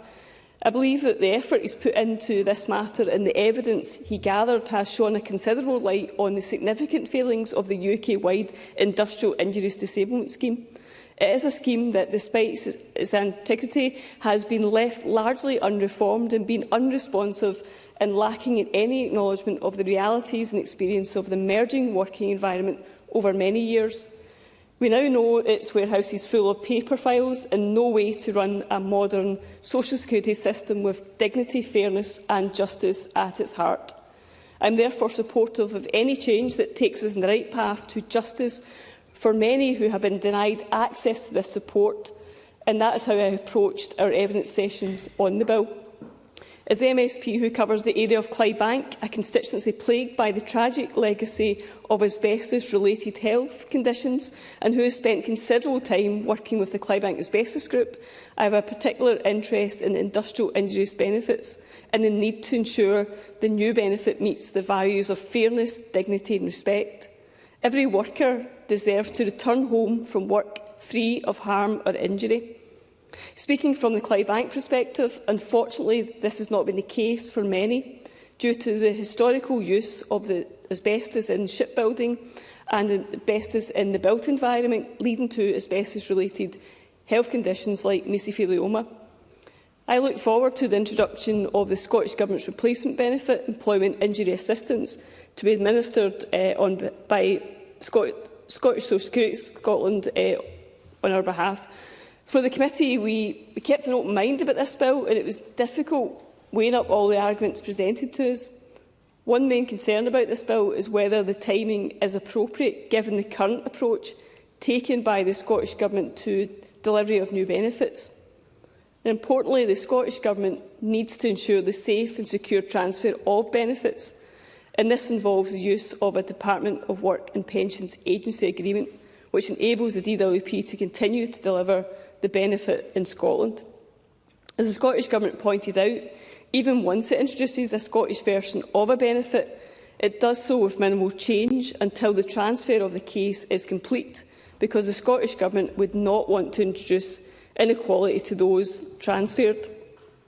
Further, there are concerns that, given the limited research budget, whether there is a significant expertise to actually sustain a statutory advisory council, as we heard that recruitment was an issue with both the UK Industrial Injuries Advisory Council and the Scottish Commission on Social Security. When recommending whether to establish a new statutory body with all the costs discussed, the committee has to be sure that the body can really meet its aims. And it's clear to me and members of the committee that major reform of industrial injuries benefit is needed, but we are not convinced that this bill would secure this, as the scope to deliver the scale of the change required is years away. While the committee did fully consider the evidence and arguments for and against, unfortunately, the timing is a major concern, and at this point, the timing is wrong, and so cannot support the bill, as there is doubt that it will achieve its aims, particularly in times of fiscal constraint. The evidence does emphasise the need for expertise in guiding the way forward, and I welcome the commitment from the Cabinet Secretary that a stakeholder group will be set up, and it's clear that the expertise has not been listened to for so long. In our summing up, will the Cabinet Secretary guarantee that groups like Clydebank Asbestos Group will be included in this stakeholder group? The expertise and knowledge of these experienced has long been ignored, and this, I'm sure, is part of the reason we're inheriting this unjust and neglectful policy from Westminster. So, on balance, the committee is not able to support the general principles of this bill. What the bill has helped fully expose is the lack of interest that the Westminster Parliament has shown in this issue, and the fact that this legislation has been in place since 1948 and has been mostly unreformed is a significant injustice. They have been asleep at the wheel at best and a denier of support to many who, at the end of the day, were just doing their job, and workers need a safer environment and compensation and support when needed. And how can this issue be ignored for so long by Westminster governments of all persuasion? And as such, the committee recommends the Parliament that the general principles of the bill can't be agreed as it stands. So thank you. Thank you, Ms McNair. I now call Richard Leonard to be followed by Maggie Chapman. Up to 6 minutes. Mr Leonard. Deputy Presiding Officer, can I remind members of my trade union affiliations recorded in my voluntary register of interest? And let me begin with that, because the Scottish Trades Union Congress has been convening in Dundee just this week. And as late as yesterday morning, it reaffirmed its backing for this bill, which this afternoon this government is planning to oppose. The PFA and the Injury Time campaign, deeply troubled about neurodegenerative diseases amongst former professional footballers. The FBU, intensely alarmed about the carcinogenic exposure of firefighters. Union after union, gravely concerned about long COVID. And as a result, an entire trade union movement in Scotland united in demanding urgent action from this government to tackle the deep and blatant inequalities of this present system of industrial injuries disablement benefit. And they all see this bill, all of them, as a decisive first step. And they are not alone. The government's own Disability and Carers Benefit Expert Advisory Group, established in 2017 to advise ministers on benefits including employment injury assistance, also recommended that a Scottish Employment Injuries Advisory Council be set up, but that recommendation has never been implemented and the government has wound the expert advisory group up. And then there is the evidence to this Parliament from experts, practitioners like Dr Mark Simpson, interim co-chair of the Scottish Commission on Social Security, who told us, I quote, expertise in social security and expertise in industrial injuries are two quite distinct things. Absolutely clear in his evidence that, and I quote him, if a body were to be set up on a statutory footing with a formal requirement for it to be consulted, it would be harder for such expertise to be ignored.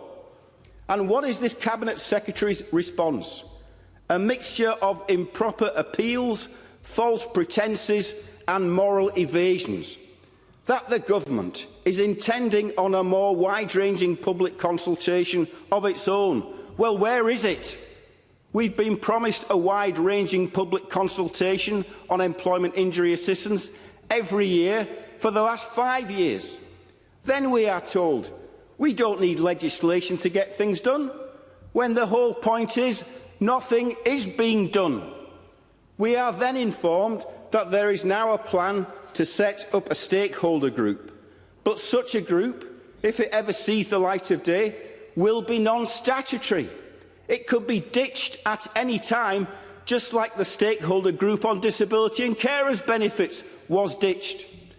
And then, best of all, we are expected to believe that it is all too complicated, because here is a benefit which is not digitised but run from a paper system stored in a number of warehouses. This, remember, from a government whose party's very founding purpose is to create and then run, in a matter of weeks, an entire separate Scottish state. This must go down in the 90-year history of the SNP as the most risible excuse for inaction ever. And as for the safe and secure transition as a cause for further delay, as Anna Ritchie-Allen of Close the Gap, who support this bill, explained to Parliament, a safe and secure transition is code for, in her words, business as usual, replicating a system that disadvantages women and increases the inequality they face. Questions have also been raised about the cost to the state, the cost to the Scottish Government of modernising the industrial injuries benefit system. But what about the cost to the individual worker? What about the cost to their families? What about the cost to them? And as for costs, this simple advisory body, which would be created with this bill, will help prevent occupational injury and disease, and so will help the NHS, will help local government social services, will help the welfare of these workers, whose only aim is to be able to live a decent, dignified life. This bill rests literally on the principle that an injury to one is an injury to all, which leads me to my final point. Anyone who looks at the incidence of ill health by occupation or of mortality by age must understand that we live in a class-based society, and so that what the Scottish Government is doing today is reinforcing all of those old inequalities, is defending that old class system. It is turning its back on all of those injured, disabled, working people in Scotland struggling in adversity. Those who are denied justice by the present system, that is what they're doing. And that is what all of those SNP and Green MSPs will be doing tonight if they vote with the party whip and with the Tories to kill this bill at its very first stage. They will be letting down. They will be voting against. They will be betraying an entire class. And for that, they should hang their heads in shame. Thank you, Mr Leonard. I now call Maggie Chapman to be followed by Graham Simpson. Up to 6 minutes, Ms Chapman. Thank you, Presiding Officer. Before I begin, I remind colleagues of my trade union membership as recorded on my register of interests. I'd like to begin by paying tribute to Mark Griffin for all the work he has put into his bill and the wider issues of support and compensation for people made unwell, injured or disabled at or by their work. I'd also like to thank the Social Justice and Social Security Committee for their detailed scrutiny of the bill's proposals and for their report published earlier this year. I'm sorry not to be a member of that committee, so not to have played a full part in that scrutiny, but I did try to follow the evidence sessions as best I could. I pay tribute too to the many trade unions, individuals and other organisations who contributed not only to the committee's scrutiny of this bill, but, as Mark Griffin has outlined, have also campaigned for years to have the issues outlined by him earlier today properly recognised and addressed. Scottish Greens believe that nobody should suffer as a consequence of what they do for work, because of an injury, illness or disability that happens in or develops because of their workplace. I think that this is something on which we can all agree. In our view, the extension of this belief is that people who do, unfortunately, suffer an industrial injury or develop an occupational disease should be appropriately supported and compensated.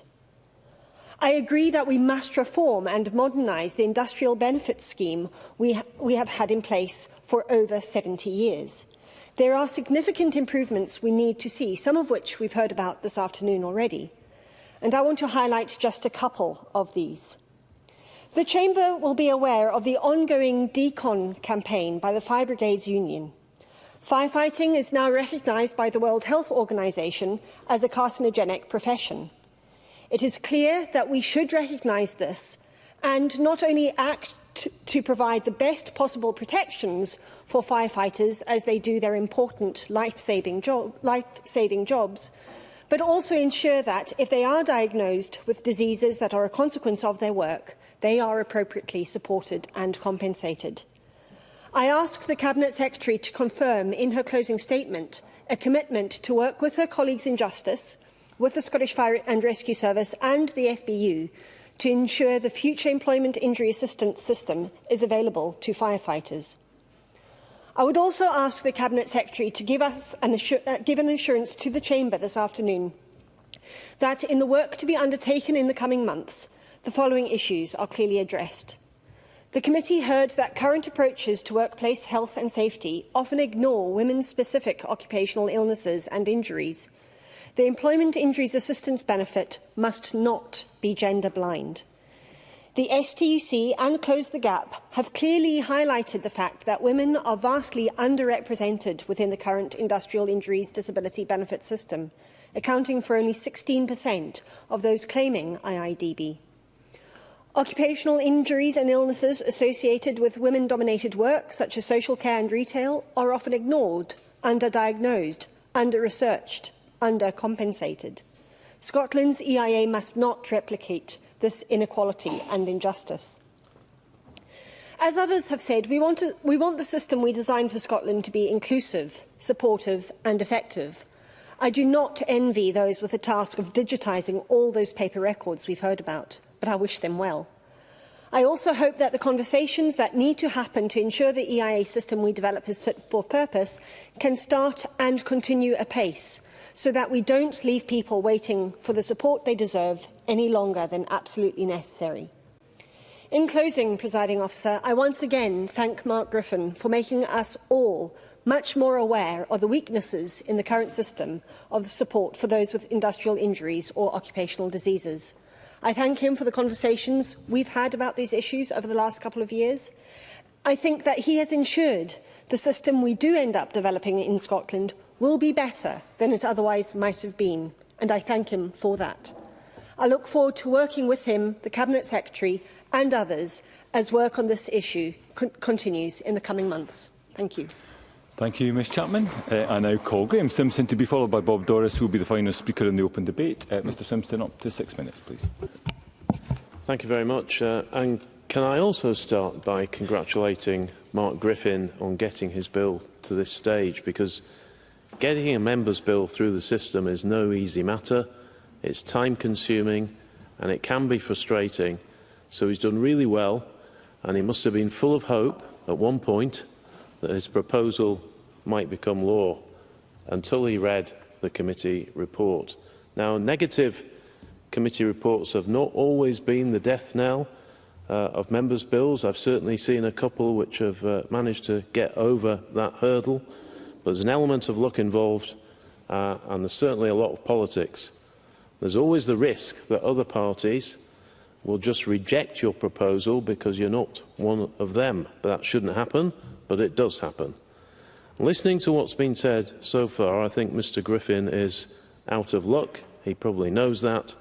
And that's a pity, because this stage of proceedings is to decide whether we agree with the general principles of the bill, which are that we should create a Scottish Employment Injuries Advisory Council to provide for its functions in relation to employment injury assistance and for connected purposes.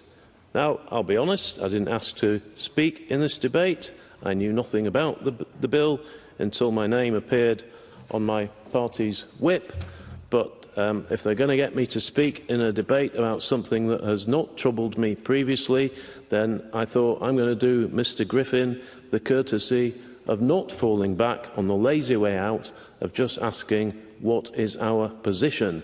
So after reading the bill, I turned to the committee report, which was useful. It tells us that the bill would create an independent Scottish Employment Injuries Advisory Council with 3 functions. They are to scrutinise regulations on employment injury assistance, that's EIA, report on any matter relevant to EIA, and carry out, commission or support research into any matter relevant to EIA. The bill also mandates the membership and membership balance of the Advisory Council including the representation of workers on the Council. So far so good. But skip to the end of the report and we find the committee full of praise for Mr Griffin and his good intentions, but saying it's not able to support the general principles. Paul O'Kane, who's not here at the moment, dissented from that, though his Labour colleague on the committee, Katie Clark, appears not to have done so.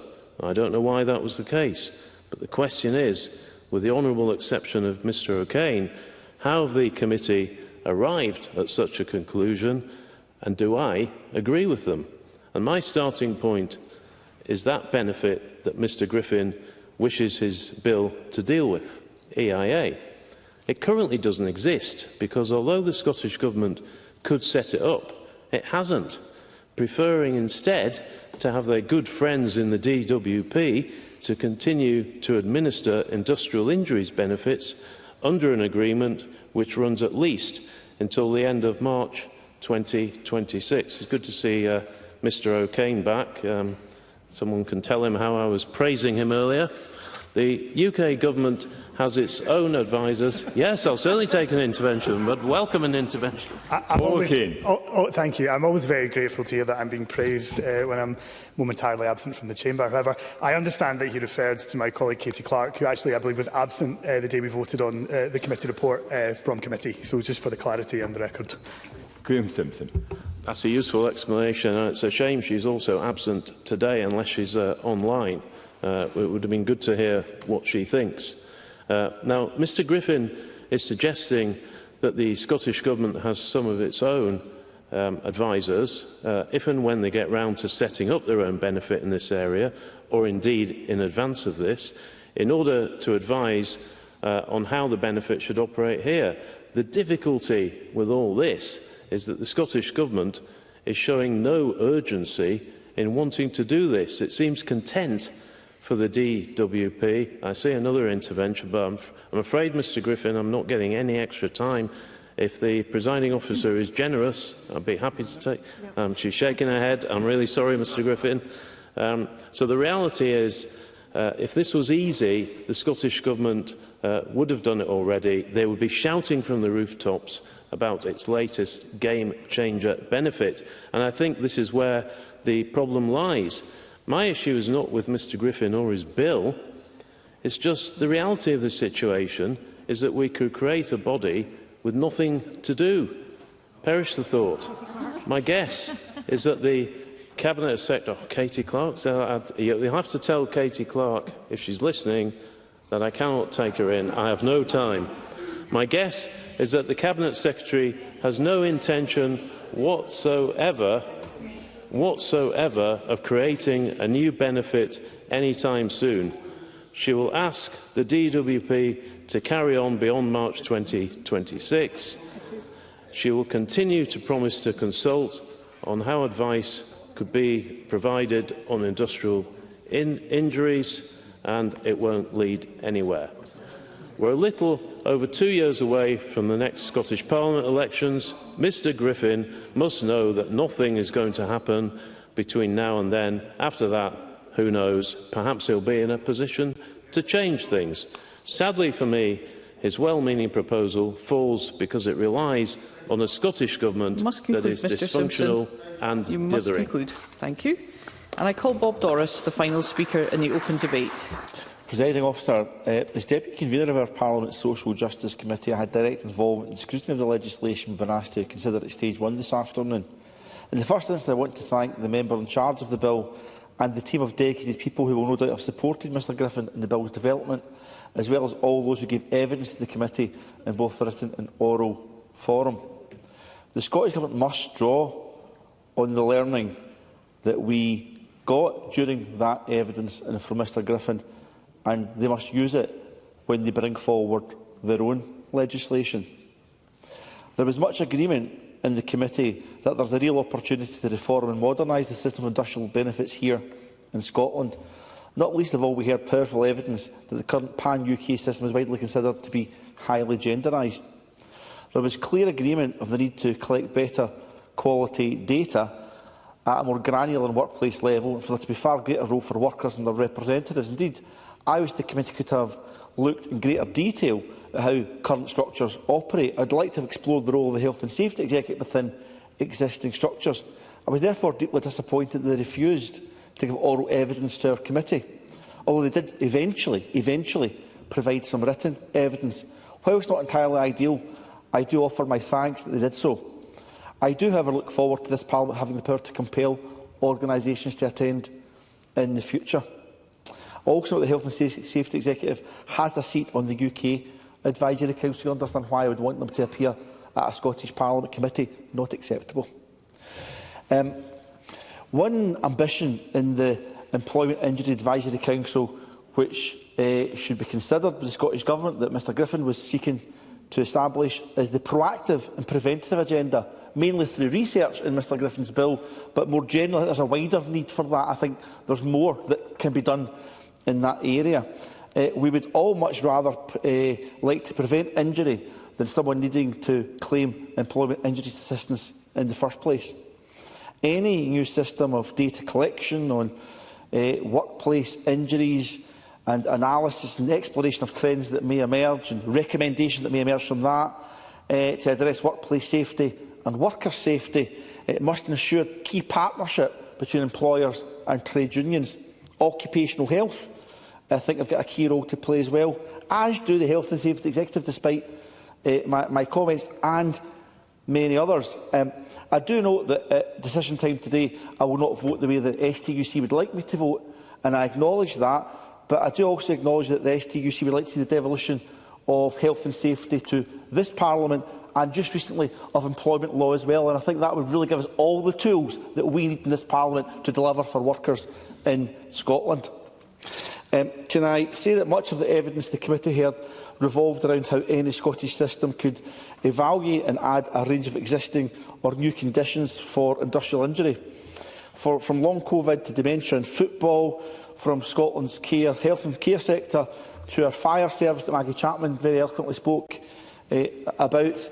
We need to be clear, however, that Mark Griffin's bill will not change who qualifies for any new employment injury assistance. Indeed, clearly, self-evidently, the benefit doesn't exist yet. I don't think that was always clear when evidence was being heard at committee. We also need to be clear that even if the bill did seek to widen criteria to qualify for employment injury assistance, that would not be possible until after we've had the full and safe transfer up to 150,000 paper files for the DWP digitised and over to Social Security to Scotland. Much has been made of timing of the introduction of a new Scottish benefit, of the new Scottish benefit. On that front, I do in part actually agree with Mr Griffin. We need certainty over case transfers. We need certainty over when we will have a full standalone Scottish benefit and when it will be operational and what that looks like, which is why I was pleased to hear that the consultation on that is imminent, and I think the Cabinet Secretary would say more, but didn't want to disrespect the process contained within this bill here this afternoon. But there also appears to have been a chicken and egg quandary around the whole conversation this afternoon. Do we set up a new employment injury assistance and then decide upon the nature of any advisory council? Do we set up an advisory council and introduce a new benefit? Yes, of course. Mark Griffin. A number of speakers have opposed the introduction of this bill on the basis that it comes before introduction of the benefit. I wonder if Mr Doris would reflect on the fact that we were both on the Social Security Committee in the last session, which introduced the Scottish Commission on Social Security to do this exact job, even though no benefits had been introduced by the Scottish Government at this point. So there is no chicken and egg situation here. There is a precedent that everyone in the last session of Parliament supported. Bob Doris. I thank the member in charge for that intervention. I think it's a wee bit different because SCOS now exists and the Government has actually to decide whether to use SCOS or a new advisory council, so it is a bit different. We'll just have to disagree on that one, but I get the point that Mr Griffin is actually trying to make. So the Scottish Government doesn't see it as a chicken and egg scenario. They want to deliver both in tandem, and I agree. I'm pleased the consultation, as I've said, will commence shortly. And in doing so, can I ask the Cabinet Secretary, the Scottish Government should clearly liaise very closely with Mr Griffin, although he may be just disappointed in relation to this afternoon. They should also give consideration of the membership for the Statutory Advisory Council that Mr Griffin is seeking to set up to inform the advisory group that is going to advise on the formation of the new benefit. But I'm also very clear that a Statutory Advisory Council, when there is a new benefit, may need a different skills mix for an advisory group to actually set up the benefit in the first place. Can I just finally, in concluding, say that whilst I will not be supporting the general principles today, legislation will be coming forward very shortly, I hope, from the Scottish Government, and that process will actually be much, much stronger because of the excellent efforts of Mr Griffin and his colleagues to bring us to this point this afternoon. Thank you. We move to winding up speeches, and I call on Claire Baker. Up to 6 minutes, please. Thank you, Presiding Officer, and I declare an interest as a member of Unite the Union. I am pleased to close this debate on behalf of Scottish Labour and to recognise the work of my colleague Mark Griffin in progressing this bill to this stage. I recognise the coalition of trade unions who are supporting the bill, as well as organisations such as Asbestos Action, Scottish Hazards and the Fair Work Convention. The Labour Party has a long and proud history of fighting to improve the rights of workers, and this bill is part of our ongoing work to make Scotland and the UK a better and safer place to work. The proposed role for trade unions in the Advisory Council would be to make sure that the voices of workers are at the core of a fairer social security system, and I am urging members to support this today. The current scheme of industrial injuries disablement benefits is outdated in the types of employment it covers. It is rooted in the male-dominated heavy industries of the 1960s and 1970s and is not reflective of modern workplaces. It fails to serve a raft of workers and the related risks of their employment, including shift workers, care workers and firefighters. And there is a clear gender dimension to these proposals, which I welcome. This has also been raised by Richard Leonard and Maggie Chapman when they talked about the evidence given by Close the Gap to the committee. Women's health and safety at work has been ignored for too long. Just 7% of claims for industrial injuries benefits are made to women. It was designed for male-dominated workplaces, and it systematically ignores and listens to women's injuries and made ill at work. We also have the proposal from Mark Griffin for the Advisory Council to be gender balanced, and I welcome that. While the Scottish Government will introduce employment injury assistance, it will not be able to seek advice from the UK Industry Advisory Council. The gap left here provides an opportunity to, instead of replicating an outdated and failing system, to set up a council that will help design and deliver the new employment industry benefit. It would advise the Scottish Government on the occupations and conditions it should cover and ensure that the voice of workers are at its core.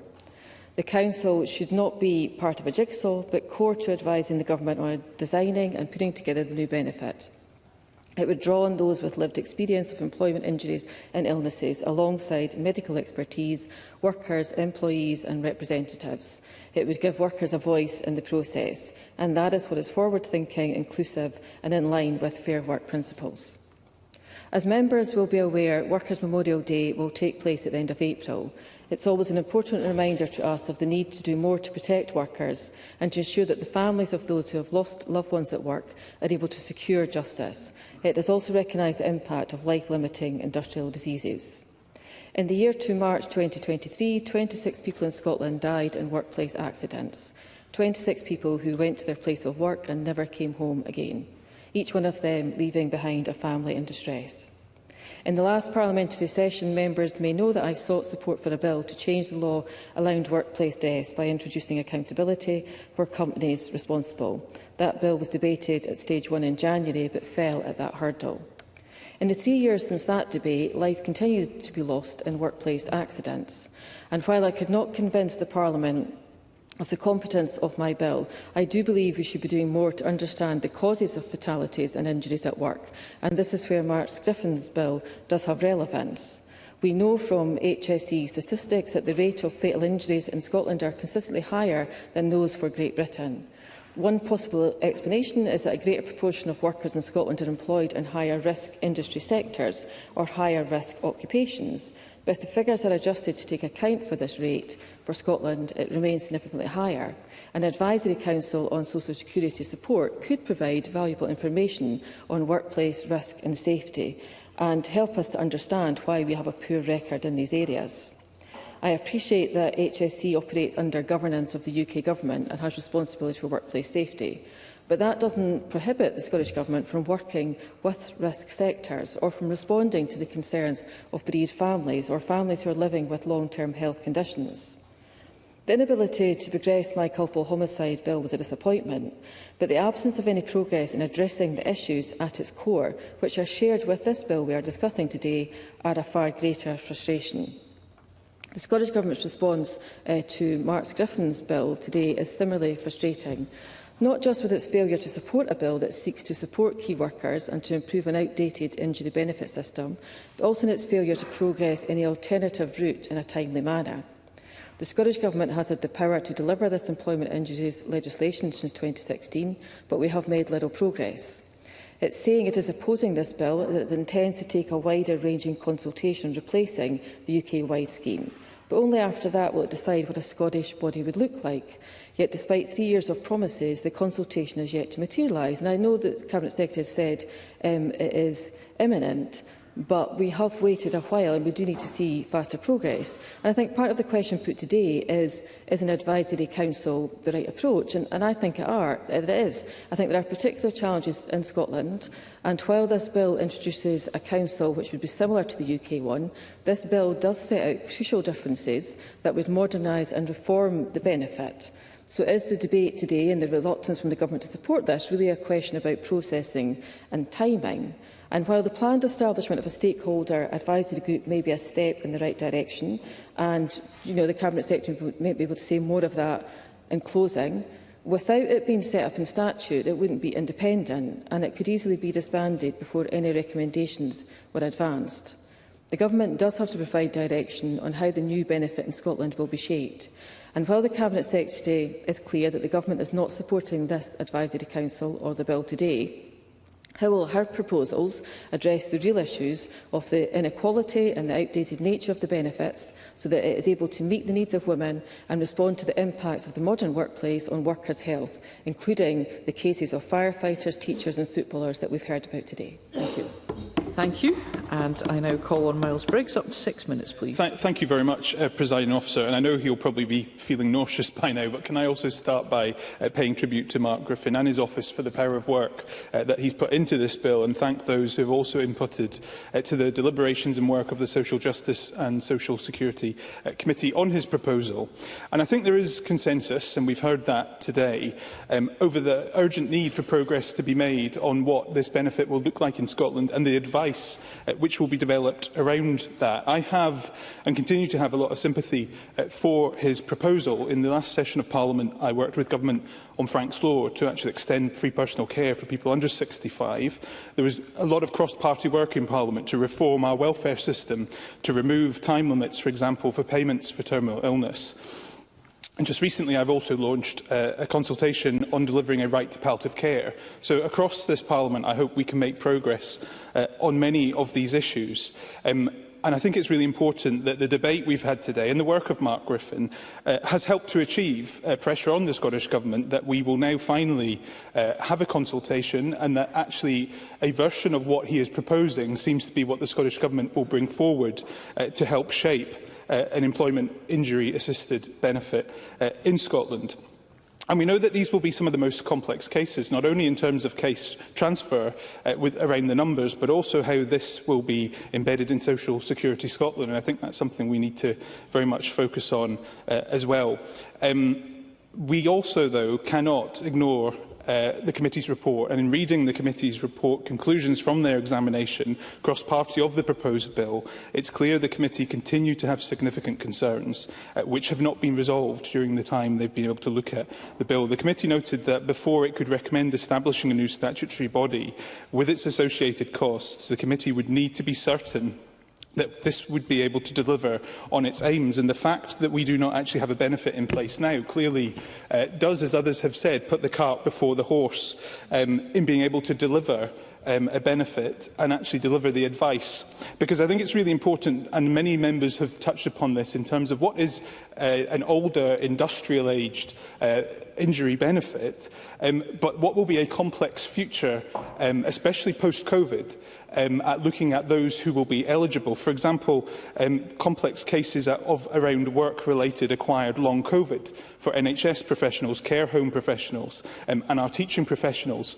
That is something which work is just currently starting on, and whether or not this will be accepted and people will be able to access this benefit in the future is something all of us will have to make sure is properly scrutinised, and I hope the work of what the Government is now suggesting will take place. As the Royal College of Nursing Scotland state in their helpful briefing, with less than 2 years until the agency agreement with the Department for Work and Pensions is due to end, the Scottish Government need to publish its consultation, setting out its proposals for the new EIA. And we have heard that today, but I hope the Cabinet Secretary will understand cross-party. There's a lot of interest in this, and we need to see progress made urgently to include also the plans of what expert advisory group will support the establishment of the new Scottish benefit and what health groups will be involved as well. When I had my intervention earlier, I was wondering what medical groups will be included on that as well. So I hope as soon as Government can provide that, they will, and that those of us who are interested and want to make sure we can also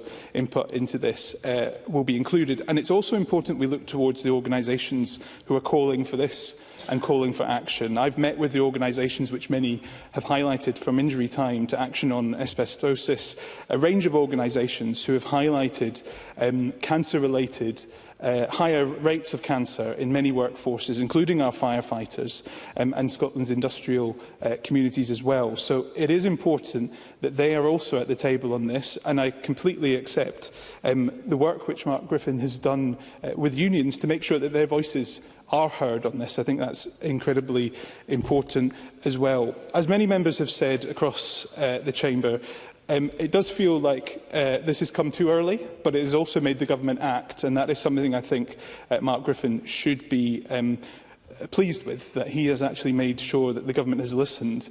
To conclude, it's clear from this debate that we need to see urgent action. I hope the Cabinet Secretary will look to update Parliament at the earliest opportunity. Given the deliberations of the committee, Scottish Conservatives will not be supporting this at stage one, but we certainly want to see the principles of delivering what Scotland needs to see around the advice to establish this benefit move forward at an urgent pace, and certainly will work across Parliament to achieve that. Thank you. Thank you. And I call on the Cabinet Secretary. Up to 7 minutes, please. Thank you very much, Presiding Officer, and can I thank all the members who have contributed to the debate, and once again start by thanking Mark Griffin for introducing this bill. We don't agree on the specifics, Presiding Officer, but it has undoubtedly shone a light on the issues that are inherent to the UK Government's industrial injury scheme, and it's also helped strengthen the voices of the stakeholders and those with experience of the current scheme. That is vitally important context as the Scottish Government undertakes the work on the employment injury assistance, and I do look forward to my continued work with the stakeholders and the member. But in saying all that, Presiding Officer, this bill, if passed, would tie our hands at an early stage of policy development by wedding us to replicating a fundamental part of the UK scheme. The committee's heard extensive criticisms of the UK Council and how it operates, including its lack of research capacity and length of time it took for recommendations to be implemented. So I want to be clear that simply replicating that system in Scotland with the same criteria, within the same framework of benefit, would not improve the outcomes for the people who rely on the scheme or for those who are currently excluded. It will not change eligibility. It will not bring anyone who currently isn't eligible any closer to receiving a payment. And the point that Colette Stevenson made earlier, I think, is very, very important, that this bill, I think, does falsely raise expectations. Now, I have been clear that I don't oppose what is behind the idea of a Scottish Advisory Council. However, defining its membership and functions in primary legislation before we've decided how to proceed with employment injury assistance does not make sense. We can't decide the kind of scrutiny, advice and oversight of a benefit that sits in an early stage of development. Now, this bill is about developing an advisory council for a benefit that does not exist yet. It can be used for developing the design of a benefit, but as I've said earlier on, we don't need that to be done in statutory footing. We can do that and have done that in the past for all other benefits without such a requirement. But I am looking forward to launching our consultation outlining our immediate intentions for the delivery of employment injury assistance in the coming weeks. As I said to Jeremy Balfour, I did choose to wait until this debate because if Parliament had chose to move forward with this bill to stages 2 and 3, that would have had a material impact on what is in the consultation. If Parliament decides to vote against the general principles of the bill today, then the consultation will arrive in short order. Now, many members have asked about the new advisory group that I have already mentioned. And can I be clear on what we are intending to do on that? There will be invitations for a range of people with lived experience, but particularly also including trade union representatives to ensure that the voice of workers are very much at the core of the design. Also disabled people's organisations, welfare advisory groups and experts in occupational health. Members have also suggested, including Miles Briggs, some other avenues that we may wish to explore around membership, and I'm more than happy in correspondence or indeed through meeting members to discuss people's thoughts on who would be on that group. And that group can, again, be undertaken in short order once we have the consultation underway and then completed. Can I also reassure members that the Clydebank Asbestos Group will, I hope, be part of that. It would certainly be my intention to extend an invitation to them to join that, and to Maggie Chapman and indeed others who mentioned firefighters. I would absolutely commit to encouraging the voice of firefighters to be heard through the consultation and indeed the next steps. That is such an important part of the work that we do need to move on. The aspects around what will be included in the benefit is something that we will, of course, return to. But I think it is important to clarify that even if this advisory council was set up, it would not help prevent workplace disease, because employment law and health and safety executive are reserved to the UK Government. So many people are wishing this bill to achieve things which, quite frankly, Presiding Officer, they may wish to happen, but will not, cannot happen within the current setup and the powers that we have. But we are continuing, of course, to work on our consultation, and again I give my reassurance we will do so in short order. Presiding Officer, each of us in this chamber shares the ambition of improving the lives of disabled people in Scotland, and that, of course, does include the people currently in receipt of industrial injuries scheme benefits and, of course, those who will hopefully be able to apply for its replacement. I again thank the member for the work on this bill. We do not agree with the general principles of it, but I would reiterate my offer to work with him in the coming months as we work to deliver a better system for the people of Scotland. Thank you, and I call on Mark Griffin to wind up. If you could take us to 5 o'clock, Mr. Griffin. Thank you, Presiding Officer, and I'd like to take this opportunity to thank members from across the chamber for their contributions to the debate this afternoon. I began my opening remarks by asking members not to turn their backs on the nurses, social care workers, teachers, shop workers, footballers and firefighters who are ill simply because of the job they do. Members should know our time is limited here.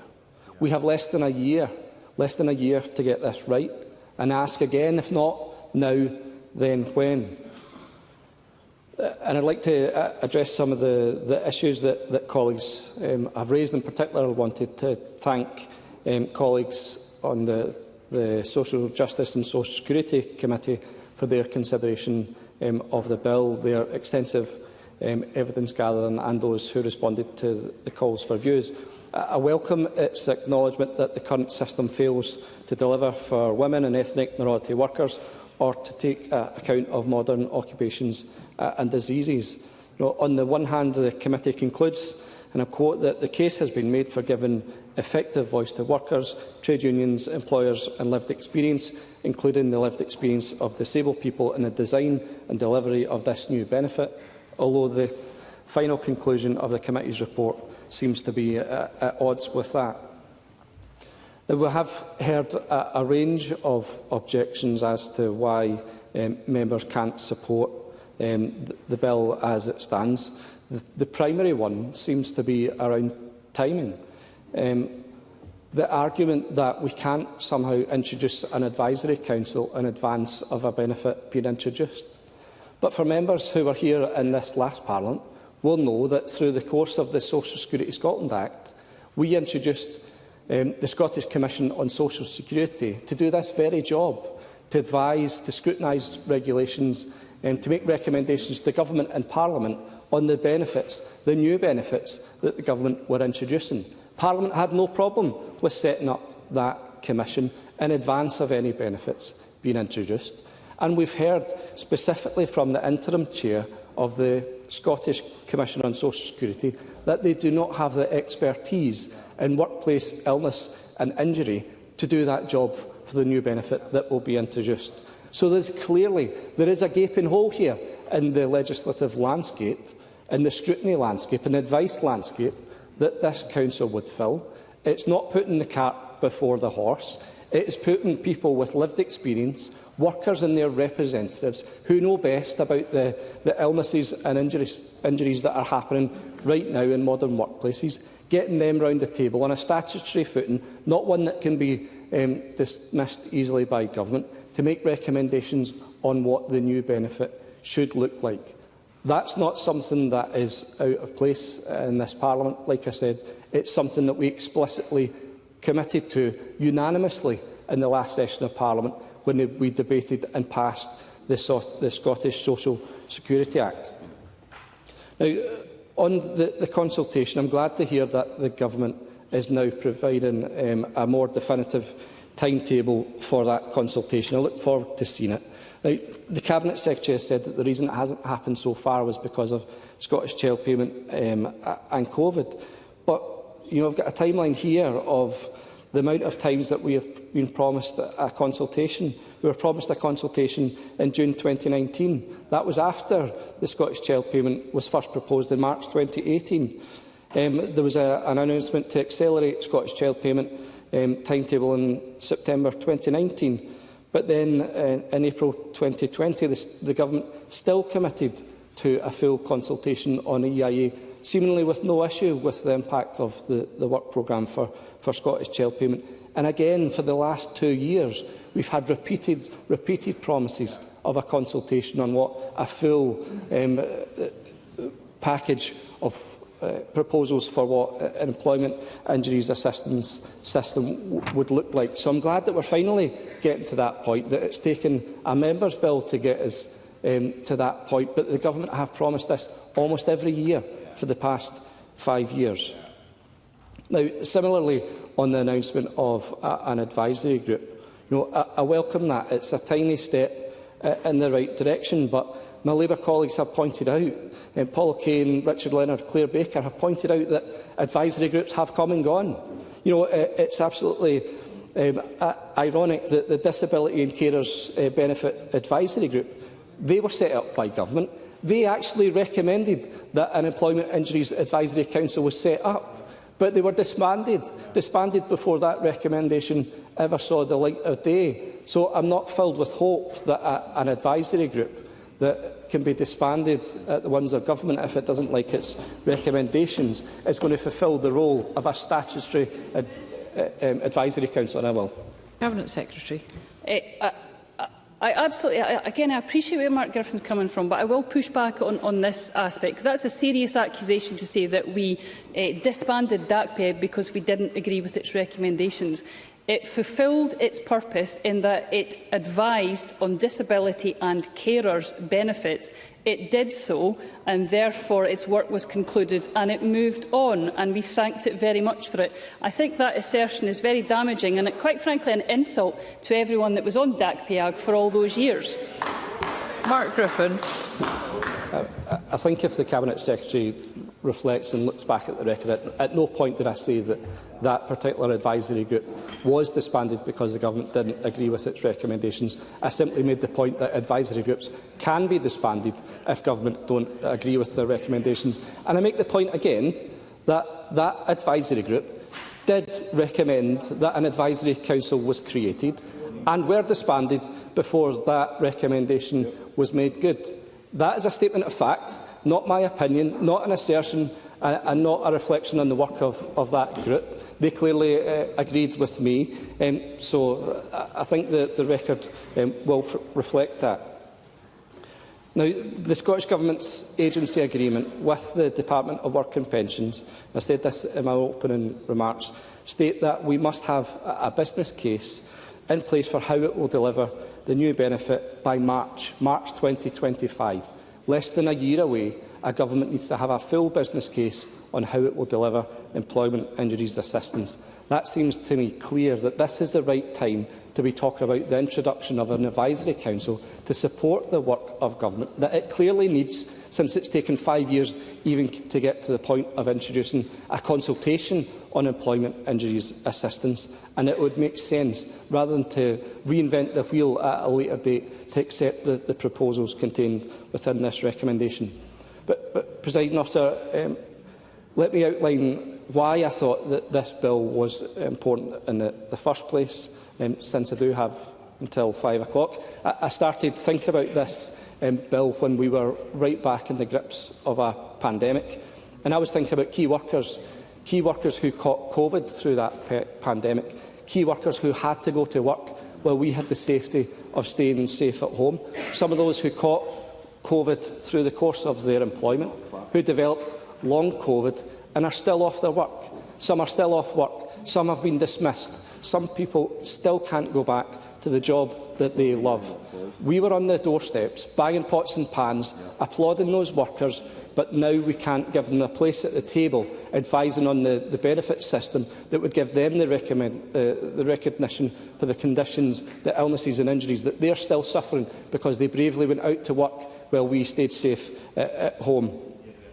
But the more I looked at the shortcomings of the current employment injury benefit system, it became much more apparent that it went beyond just recognition of those with long COVID. You're more than 10 times more likely to be able to claim this benefit, the existing benefit, if you're a man, despite women being far more likely to be found working in caregiving roles that can lead to musculoskeletal injuries. It's an entitlement that absolutely fails half of the population.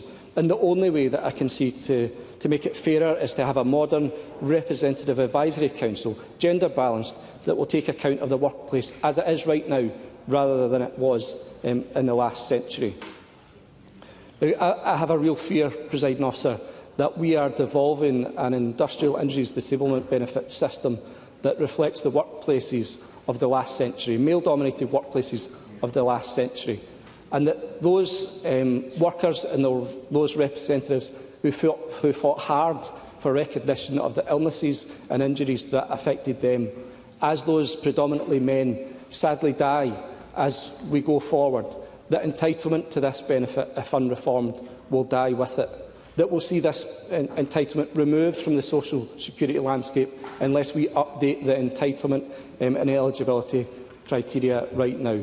And that goes to the heart of why I laid this bill, because to do that we must have the voices of lived experience, of workers, of their representatives round the table, designing the system, making recommendations to government on eligibility, on prescription and a whole range of other issues. This is the opportunity to put voices of lived experience of workers at the centre of design and delivery of the benefit. They should be entitled to it, and I won't give up until those voices are heard and acted on.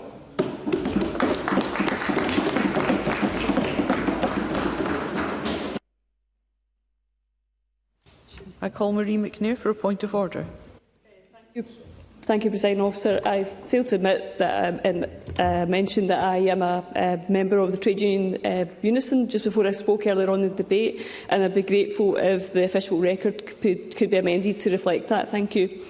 Thank you, Ms McNair. Your comments will have been recorded. That concludes the debate on Scottish Employment Injuries Advisory Council Bill at Stage 1, and it's time to move on to the next item of business. And there's one question to be put as a result of today's business. And that question is that motion 12882 in the name of Mark Griffin on Scottish Employment Injuries Advisory Council Bill at stage 1 be agreed. Are we all agreed? Yes. The Parliament is not agreed, therefore we'll move to a vote and there will be a short suspension to allow members to access the digital voting system.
The question is that motion 12882 in the name of Mark Griffin on the Scottish Employment Injuries Advisory Council Bill at stage 1 be agreed, and members should cast their votes now.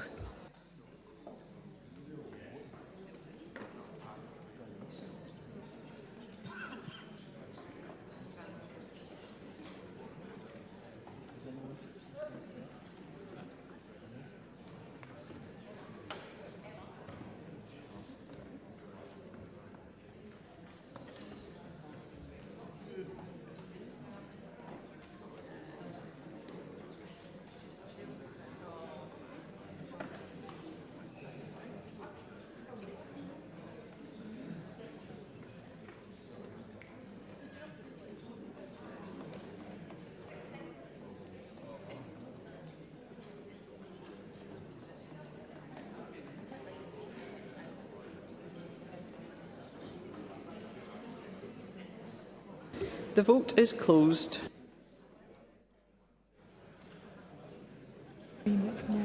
I call Marie McNair for a point of order.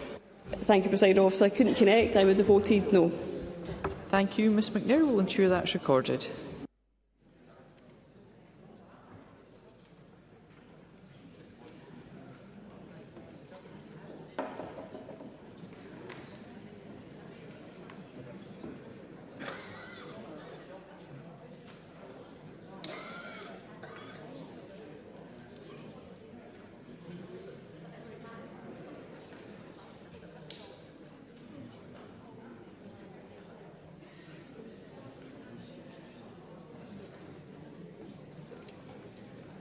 The result of the vote on motion 12882 in the name of Mark Griffin is yes 20, no 95. There were no abstentions. The motion is therefore not agreed. And that concludes decision time, and I close this meeting.